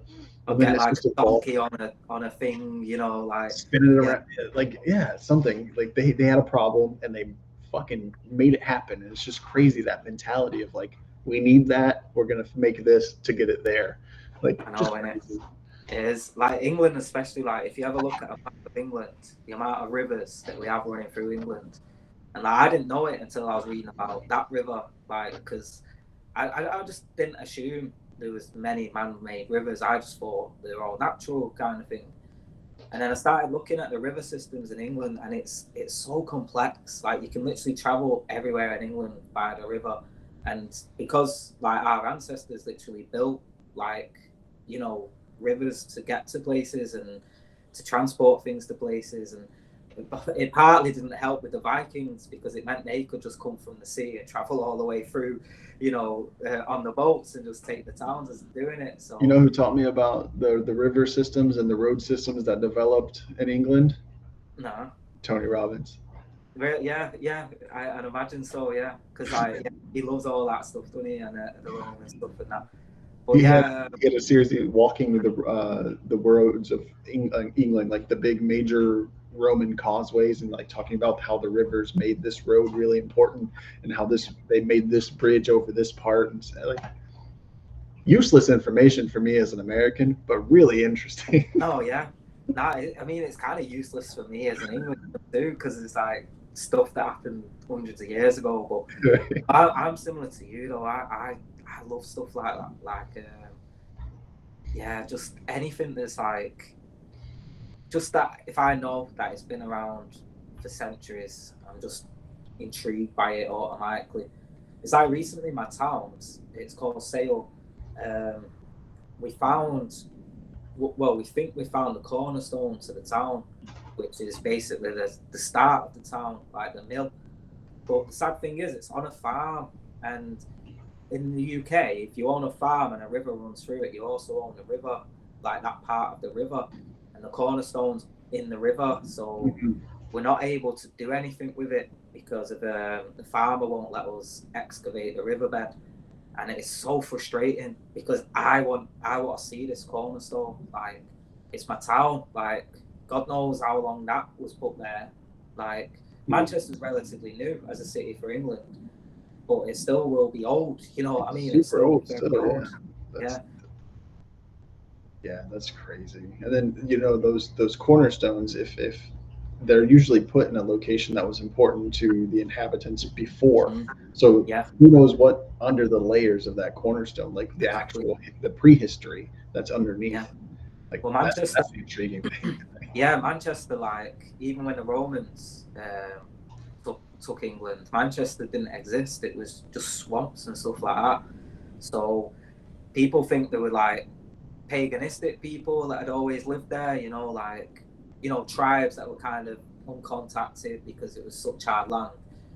So yeah, you could be right. There could be some like ancient bloody paganistic stuff that we've not even known about, because it was just a uncontacted little tribe thing, which sounds mad when you're talking about England, uncontacted tribe, but yeah, like it just shows again like how big things were back before cars and stuff, Yeah, you got to think. I mean, how long does it take you to drive the length of England and then divide that by how slow a horse is compared to a car? Exactly, yeah. And like, yeah, it's hundreds of military soldiers that you have to get together, so they have to go at a certain pace. It's just like crazy. I know. And like now we can just drive the whole country in a day. Like we can set off in the morning and we could get to the other end by the evening if the traffic's like okay, you know what I mean? So just crazy to think like we're so small, but we're so big at the same time, if that makes sense. Yeah, no, like in comparison to other big countries, like you're small, but it would have been tough back in the day. It would have been very tough. Especially like when I see because obviously we have pathways now and stuff like that, and like what it must have been like naturally in England, like all swampy and like jungly. Like apparently I've heard that we're essentially a rainforest. Like we have all the same things as a rainforest. So I can only imagine how dense and hard it would have been before like people cut it all down and stuff, you know what I mean? Right. And then that's another thing, like how much did those people who came before change the terrain, dig it down, build it up, whatever. I don't know how we got on this topic, but I'm loving it, man. No.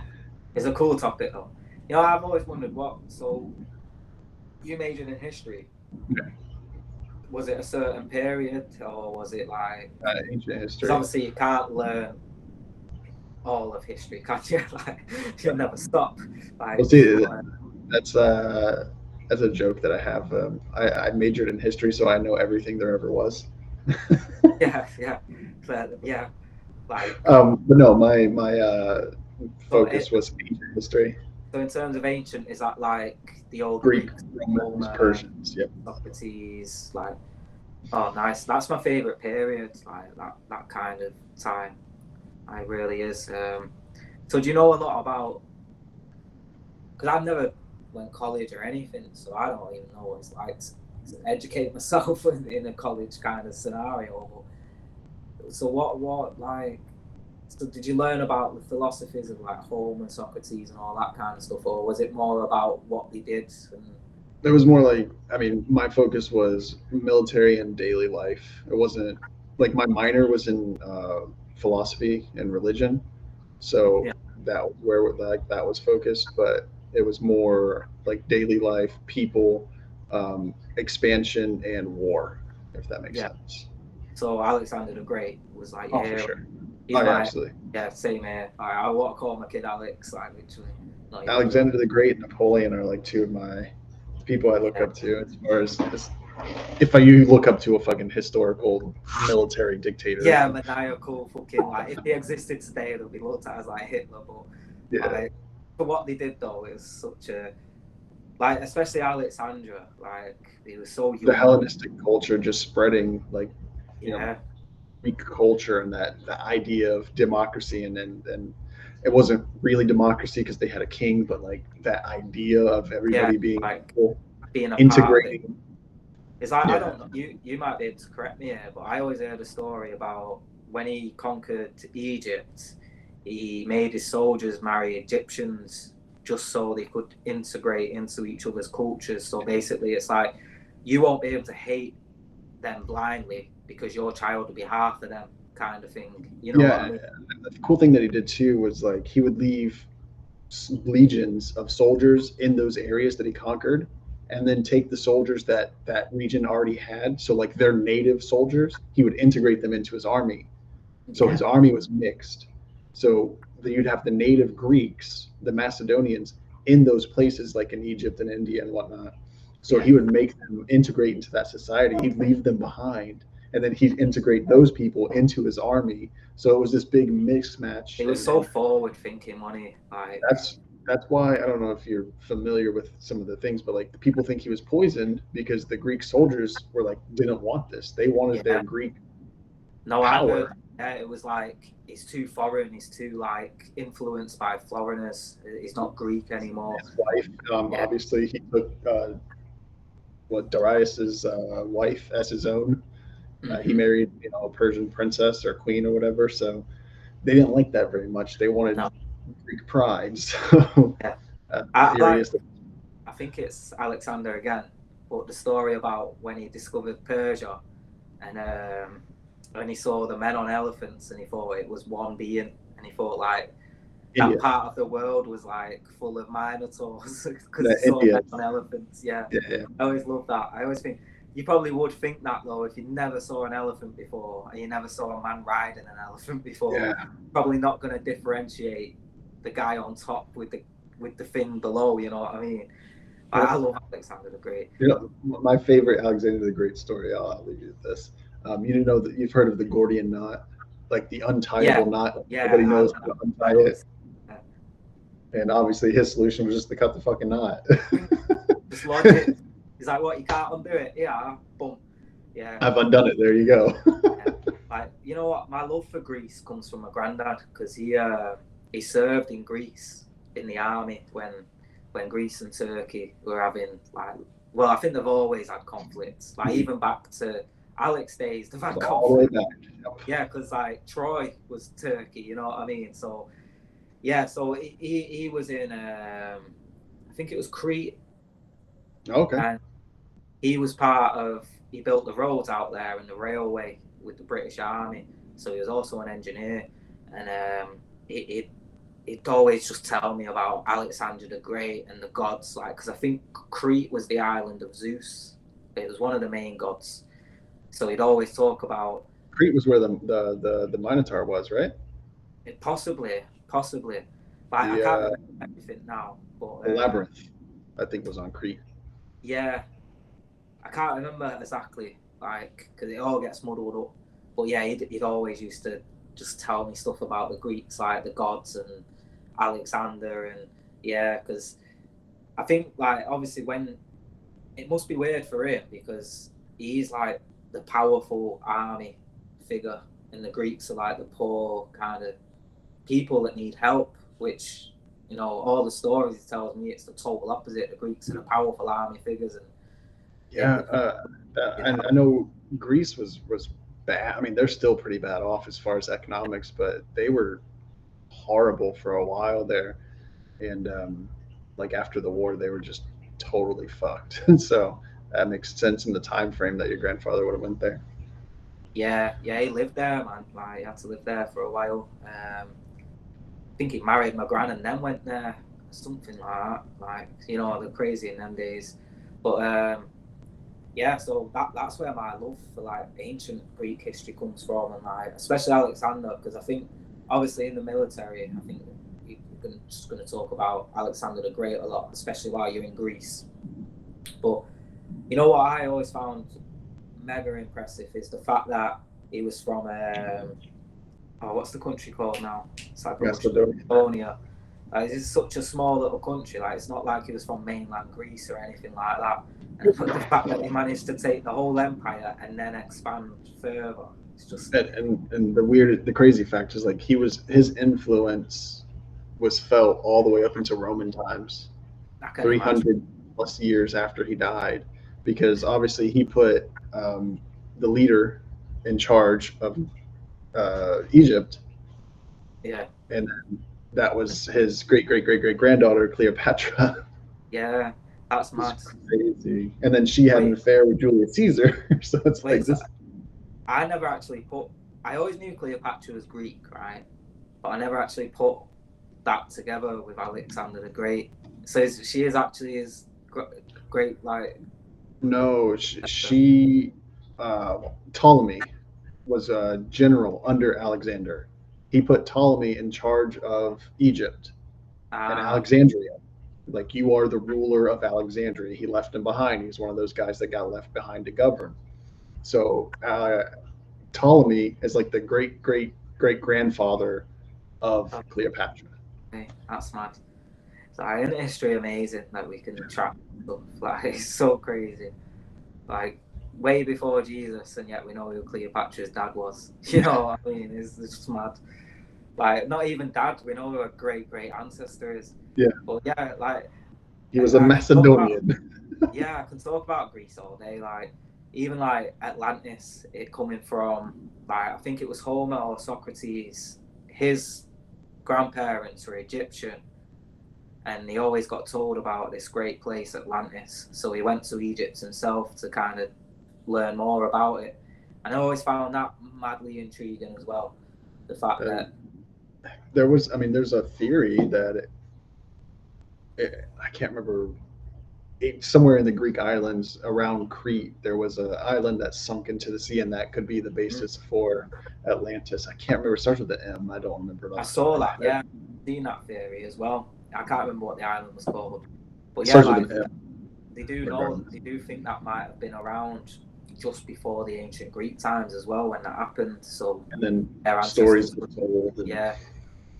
It's interesting. It's like a lot of lidar suggests like there was a sunken city in the Sahara, and you know, obviously the Sahara was a seabed at one point, and then a city sunk, and then now it's just a desert. So it's intriguing, man. Like, that's what I love, man. Like that whole period, Egypt, Greece. It's so like intriguing and so almost feels advanced at some points, doesn't it? You know what I mean? Yeah, if you ever get a chance to look into the Persian culture is Oh just yeah, as intriguing. yeah, Just, I mean, you've heard the story of 300, so you know yeah. you got Darius, you got Xerxes, you got all those guys coming over, and their stories are just as intriguing as Greeks, Yeah. but because they're from the East, we don't talk about them as much. No, that's it. Yeah, like in our school, like I don't think we learnt much about Persia, to be honest. Like, but yeah, like me personally, I've seen little bits, but not as much as the Greeks, so it's not been able to capture me as much. But yeah, like all the cultures though of those times, all the, let's just say, the ruling cultures, or however you want to look at them, like they all did seem advanced in some sense, like towards. I'm not saying they were clever or anything like that, but they had something about them that they knew that we currently don't. like, if that makes sense. I don't know what it was, but yeah. I'm not trying to be all ancient aliens. I'm not trying to go that far. But I do believe philosophies or just the way how they lived, like they had some secrets that we've lost, kind of thing. Yeah, who like what are some of the things that we just don't know anymore, and not even like some secret crazy stark differences, or stark nothing even like intriguing, like just little stuff that we just don't know. Like Just that's like that incredible to might try have to been their piece it together. day-to-day life, and like a little habit that they formed and that we've just forgotten over time. And like that one little habit, like maybe unlocked a little part of the mind. You know what I mean? Like, Yeah, no, absolutely. And yeah, there's a really good book. It's called the Hitchhiker's Guide to Medieval England, yeah, right? So this guy, the author, he takes like life in Europe, in medieval England, and he does it for other cultures too. But I've only read this one. But he'll look at it as like you're a visitor going to that time period, and what you oh, can expect from people and in their daily lives in that time period. yeah, Right. So it's really intriguing. It's a lot of supposition, obviously, and a lot of piecing together different things. But like, if you could go back in time to like ancient times and just see their day to day lives, like that would just blow your fucking mind. Like, oh, it would maybe, just, oh yeah. Like not even medieval, like just Victorian, like seeing people throwing buckets of shit out the windows. You know what I mean? You'll just be like, what's going on here? Like, and the smell. Imagine what Victorian like cities smelled like with oh the yeah, they lamp said it's all eating like up the cities were shit. all. Yeah, yeah. No one liked them at the time. Like people avoided them, didn't they? And like, God forbid, like you were a kid like me that just grew up there, like not knowing any different, because God knows what it felt like when you went to the countryside and you got some fresh air. But Yeah. Like, remember, like the higher you up you lived in these shitty ass apartments, the more poor you were. So you'd be sleeping on a floor that was shaking as you fucking walked around on it and whatnot.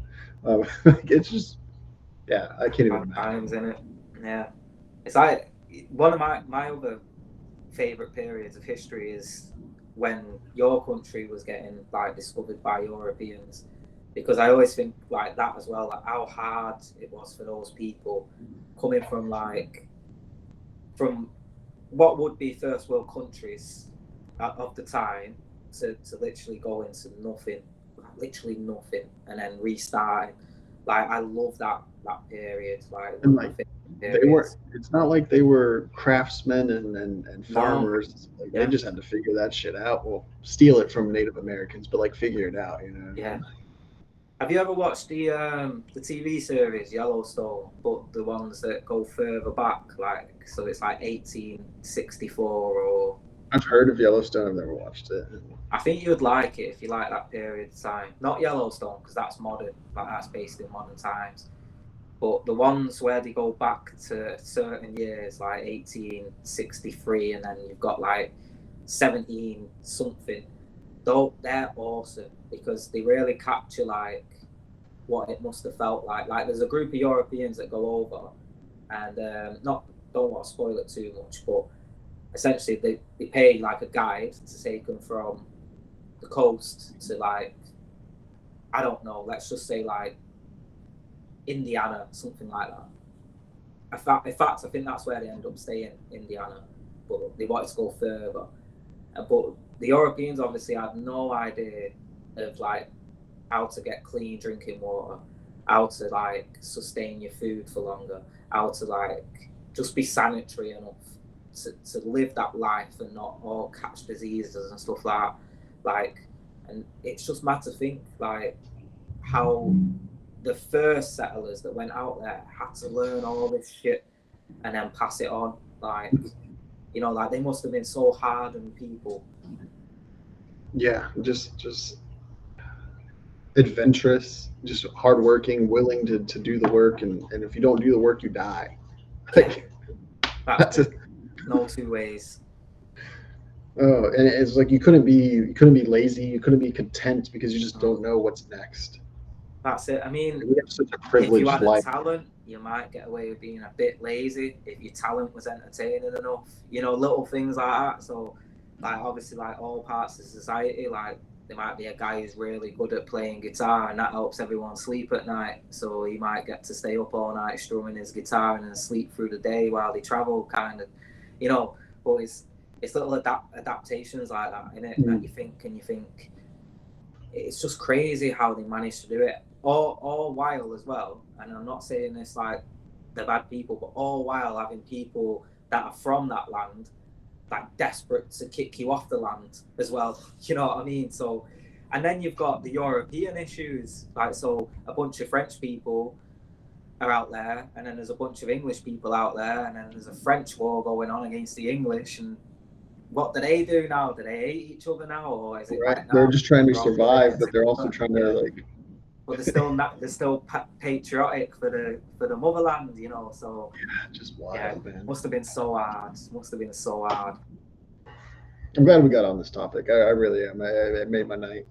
Yeah, but to be honest, we started off talking modern politics, so it's nice that we could go back in time to when things were a bit more democratic, back in the old ancient times. Yeah, man. So I've got a question actually. Yeah. You'd know then how ancient Greek politics worked, then, won't you? Or will you not? As far as like the elected leaders and the leaders make decisions, kind of a representative kind of thing. But what I got told, and I think I watched this on TV, so it could be wrong. But what I got told is that every month or every period of time, they wouldn't elect someone through voting. They'll just give it. They'll randomly get given to someone, and it would always be like just a random citizen. So no one would ever want that job. Like it would get given to you. Does that make sense? Yeah, that sounds familiar, and it's been a few years since I've really studied it. Yeah. But they were like almost like a Speaker of the House kind of a position, right? Yeah. Is that what you're referring to? Like somebody who's like doesn't make the decisions, but like leads the Senate or whatever it is. Yeah, and he always was. It was never like it was always just a random citizen that it rotated and like it never was like a conscious thing or a voted for thing, and that way they always thought that ensures there's no like corruption or there's no like, you know, because obviously if you dream to be a senator your whole life, you're doing that for a reason, aren't you? You know, like for the power or whatever. Whereas if you just choose a random bloke and be like, right, you're senator now, and like he doesn't know that that's going to happen. He's just got to do the job and that's it. Like, and then someone random's going to take over. So it's not like you can even set up things. So it's like, yeah, and then my buddy's going to take this job and this contract will be in place for my buddy and he'll pay me out of that thing. You know what I mean? So yeah, that's one thing from the Greek democracy I think we should try and figure out how to adopt back. I'm trying to think of yeah, I don't remember exactly how it was. It sounds really familiar, and I believe. Man, I wish I knew. I could think of it. Nah, yeah, it's just I just thought you might have known just off the top of your head, kind of thing, because it's just something I remembered, and I thought maybe you could expand on it more. Not that I'm asking you to, but I thought maybe you could expand on it more, and because as soon as I heard that, I thought, we need to find a way to do this in modern society, like where it can be someone random every time and no one would ever know who or what is going to replace it. You know what I mean? Yeah, I'm sorry, I don't. I mean, it sounds familiar, but it's just not clicking. Yeah, no, it's fine. I'm so glad though that I did ask. I've been meaning to ask what period you studied for ages. It's just always. We just never got onto it. Yeah, and I would say the second concentration was World War II. So.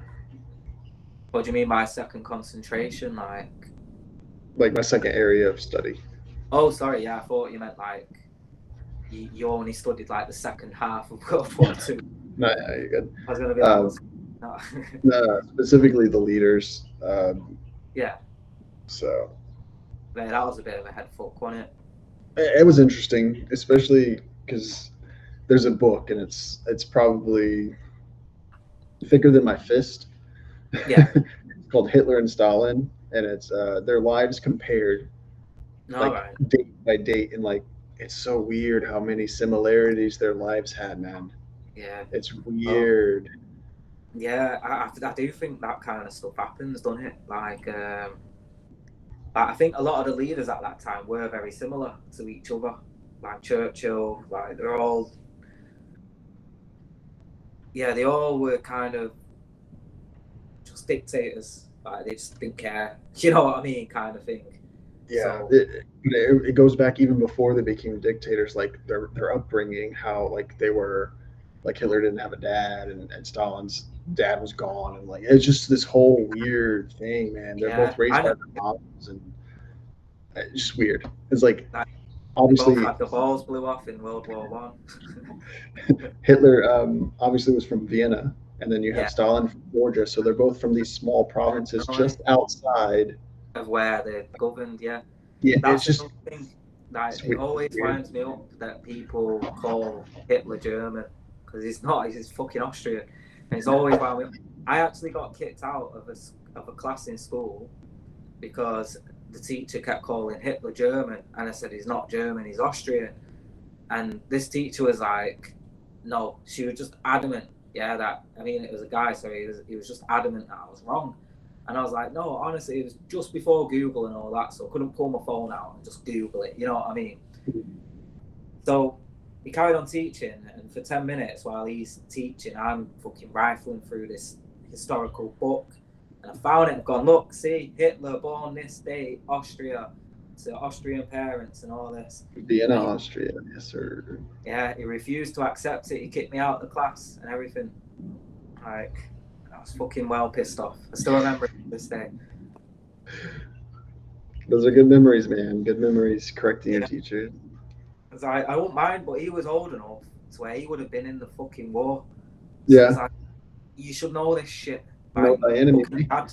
Yeah, like, you probably missed your dad for like, your childhood for this shit. So, you know. Yeah, That was a bit it's of just a yeah, it's interesting. Like for me, World War II is super interesting because there's just so many key moments that could have prevented it, and Oh, yeah. I just know. crazy. Well, it's similar to the first one as well, isn't it? Oh, the first one, yeah, for sure. Like both of them were not easily, but they could have been prevented. Like there were so many occasions where if someone just accepted like a certain thing, it could have, just simmered down. But I don't know, like what would have happened if we didn't have them laws? Like where would we have got to? Like Yeah, without these disputes? Like what would Africa be? Like what would that would be a colony, a big, yeah, would it giant, just be Europe? competing Like, colony. We'd have the United States of Africa. yeah, How many that's states would we have? You know? yeah, that's it. Like, God knows like what would have happened if those wars didn't happen. Like, because people forget that the whole wars were basically started out in Africa. Like, loads of people forget that. Like, Yeah, colonizing Africa, fighting over the land there. Yeah, and then when you look at the current situation in the world now, and if you compare Africa to Middle East, and like what we've done for the past, even there. I mean, think about how the Middle East would be different if there was no World War II. There would be no yeah, Israel. yeah, I know, yeah. But I don't know what Saudi and that were doing at the time. But yeah, like it's crazy to think. Like it is like, but yeah, I don't know. There's so many after effects of stuff like that, so where we're just used to that being our life and all that. But then you just think, like, just imagine,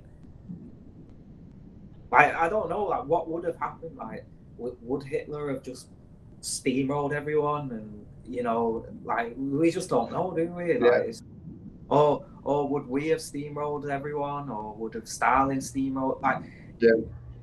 Who one of knows? them, either England, Germany, Italy, Russia, one of them would have wanted to take over the rest of the world. Like at the end of the day, I think inevitably it would have been Russia versus Germany for control of Eastern Europe because they Yeah, both had the ambitions to spread. So I think war kind of was inevitable at that point between those two. yeah, And then yeah. you I mean, have look, I, Japan fighting China and like just crazy. I know. That's what I'm waiting for is the Koreans to start, and then I think it's free. I think we're in free. I think we're already in free right now. Yeah, you just But can't see it. yeah, Proxy it's war. not. It's like the world wars, isn't it? No one was calling them world wars while they were happening. Like they might have called them great wars while they were happening, but those terms were only coined after the wars. And I believe we're in that kind of situation now. Like I say, I think the thing that'll kick it off is the Koreans. Like once they cross each other's borders, that's it. The whole world's at war because that's the only part of the world that's not warring with each other right now. Yeah, I think when we look back in 20 years, we're gonna be like, oh, okay, yeah, we were definitely at war and we didn't even know it. Yeah. What was you doing in World War Three? Well, I was doing a I was doing an was, MMA podcast. yeah. I was I doing was fine. I was just doing a podcast, mate. Like it's gonna be so different in it. World War Three, like they say the revolution will be televised, but World War Three will be YouTube. Just stuff about it. Yeah. Well,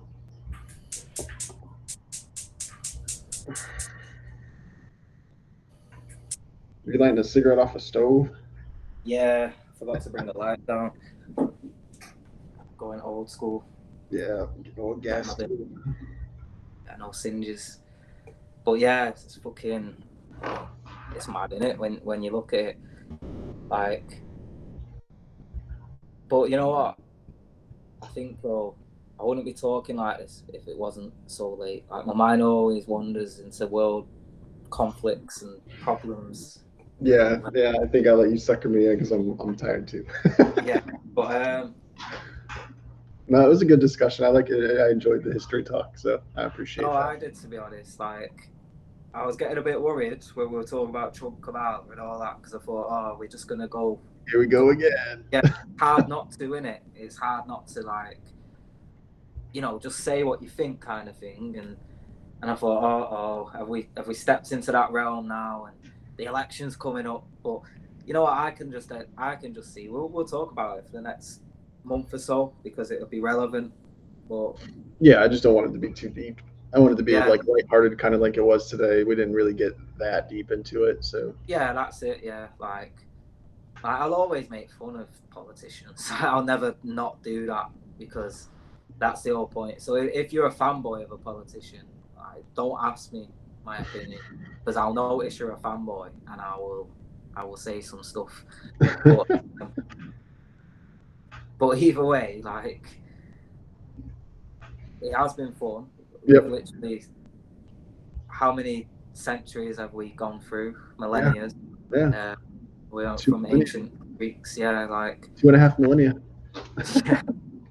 So yeah, it's been a fun one, to be honest. Thanks for sticking with me. Appreciate you. Yeah. I just try to think, is there anything we might have missed UFC wise that might be worth talking about rapid before we go?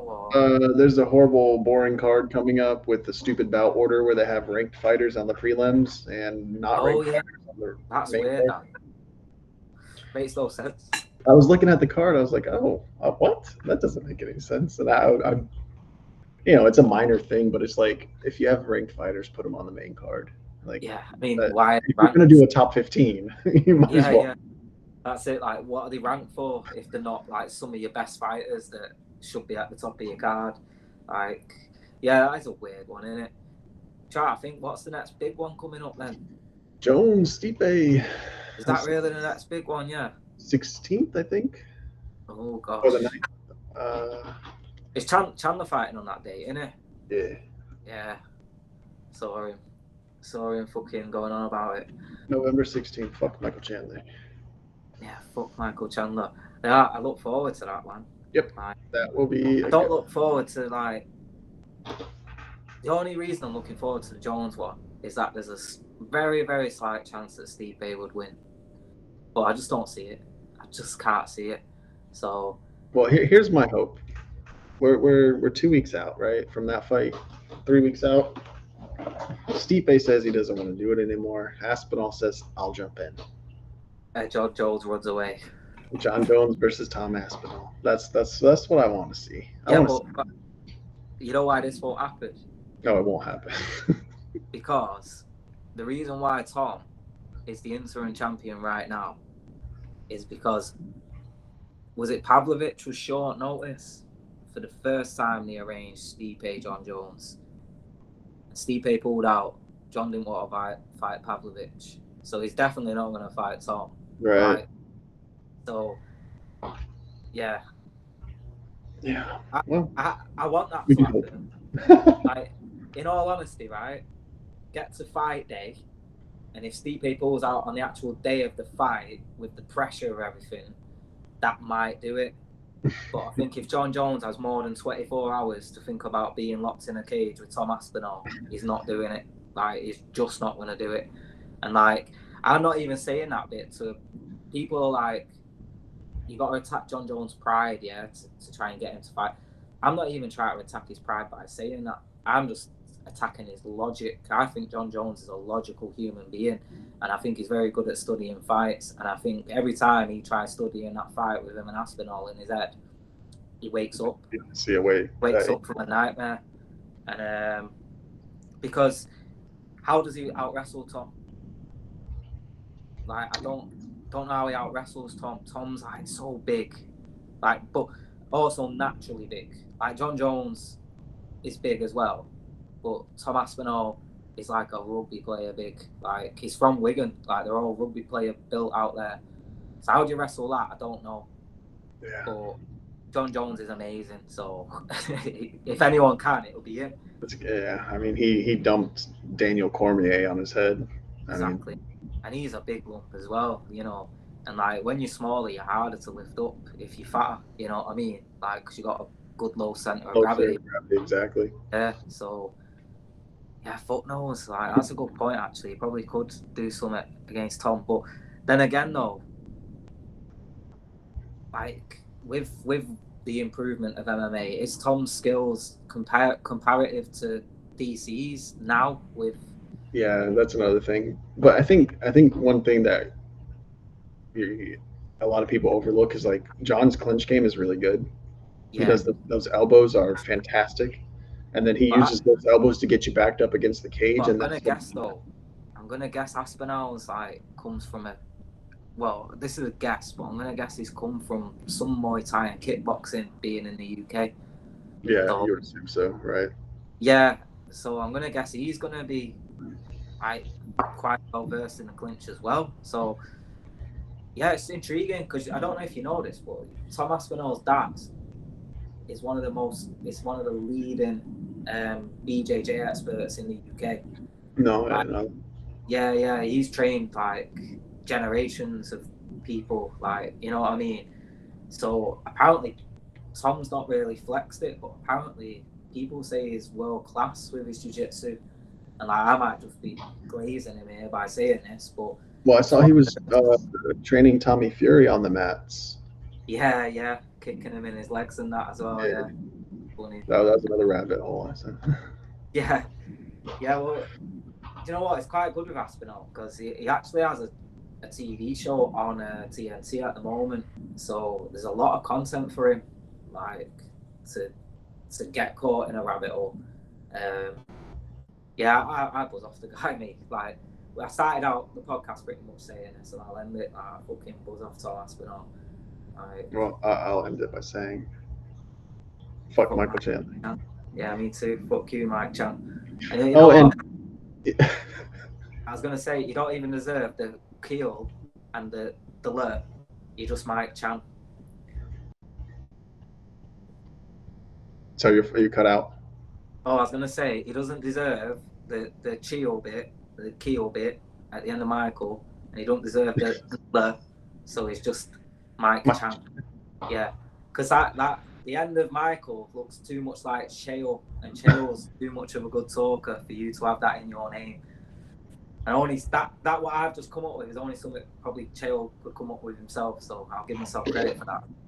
Yeah, he's more like the the Bam Bam to Avasa of the MMA world talking. So Yeah. You know what? That's what annoys me, right? His personality, he stole off Stone Cold Steve Austin. His nickname, he stole off Iron Mike Tyson. Like, what part of him is his own? Yeah. It's just his own thing. Like that. Bootstrap. Yeah. I think that is what really it comes down to. Is like everything about him just seems forced or like copied off something else that I've seen before. That's funny. Yeah, I'm just so glad he didn't get that McGregor fight. Like, so yeah. Anything else before we wrap her up? No, we've gone on for too long, haven't we? Yeah, but That's it's been a good chat, man. It's been a real good chat. You got anything coming up this week? Quickly. Yeah, actually, I'm doing something called England's Most Successful Loser, which I think that's going to be a fun one. Is it satire or is it legit? Nah, it's legit. I've studied it. It's a football player, Okay. right? And it's partly because I'm an England fan who is sick of watching this guy get us to a final and then not do anything in the final.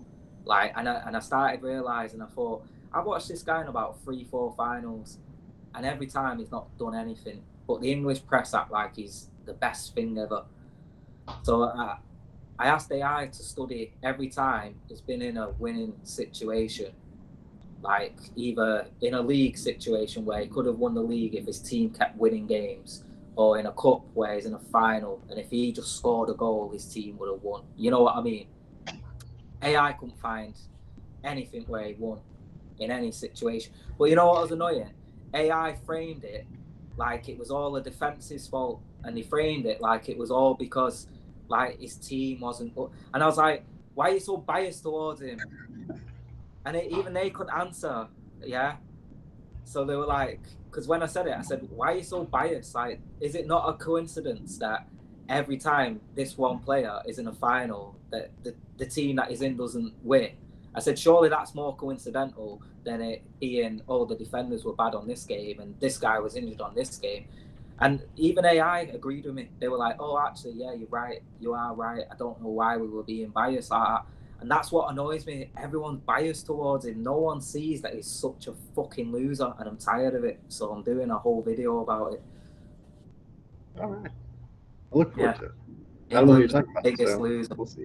Yeah, I hope. You know what? You probably won't even know him because he's not like a massively famous. Like it's not Harry Kane. Right?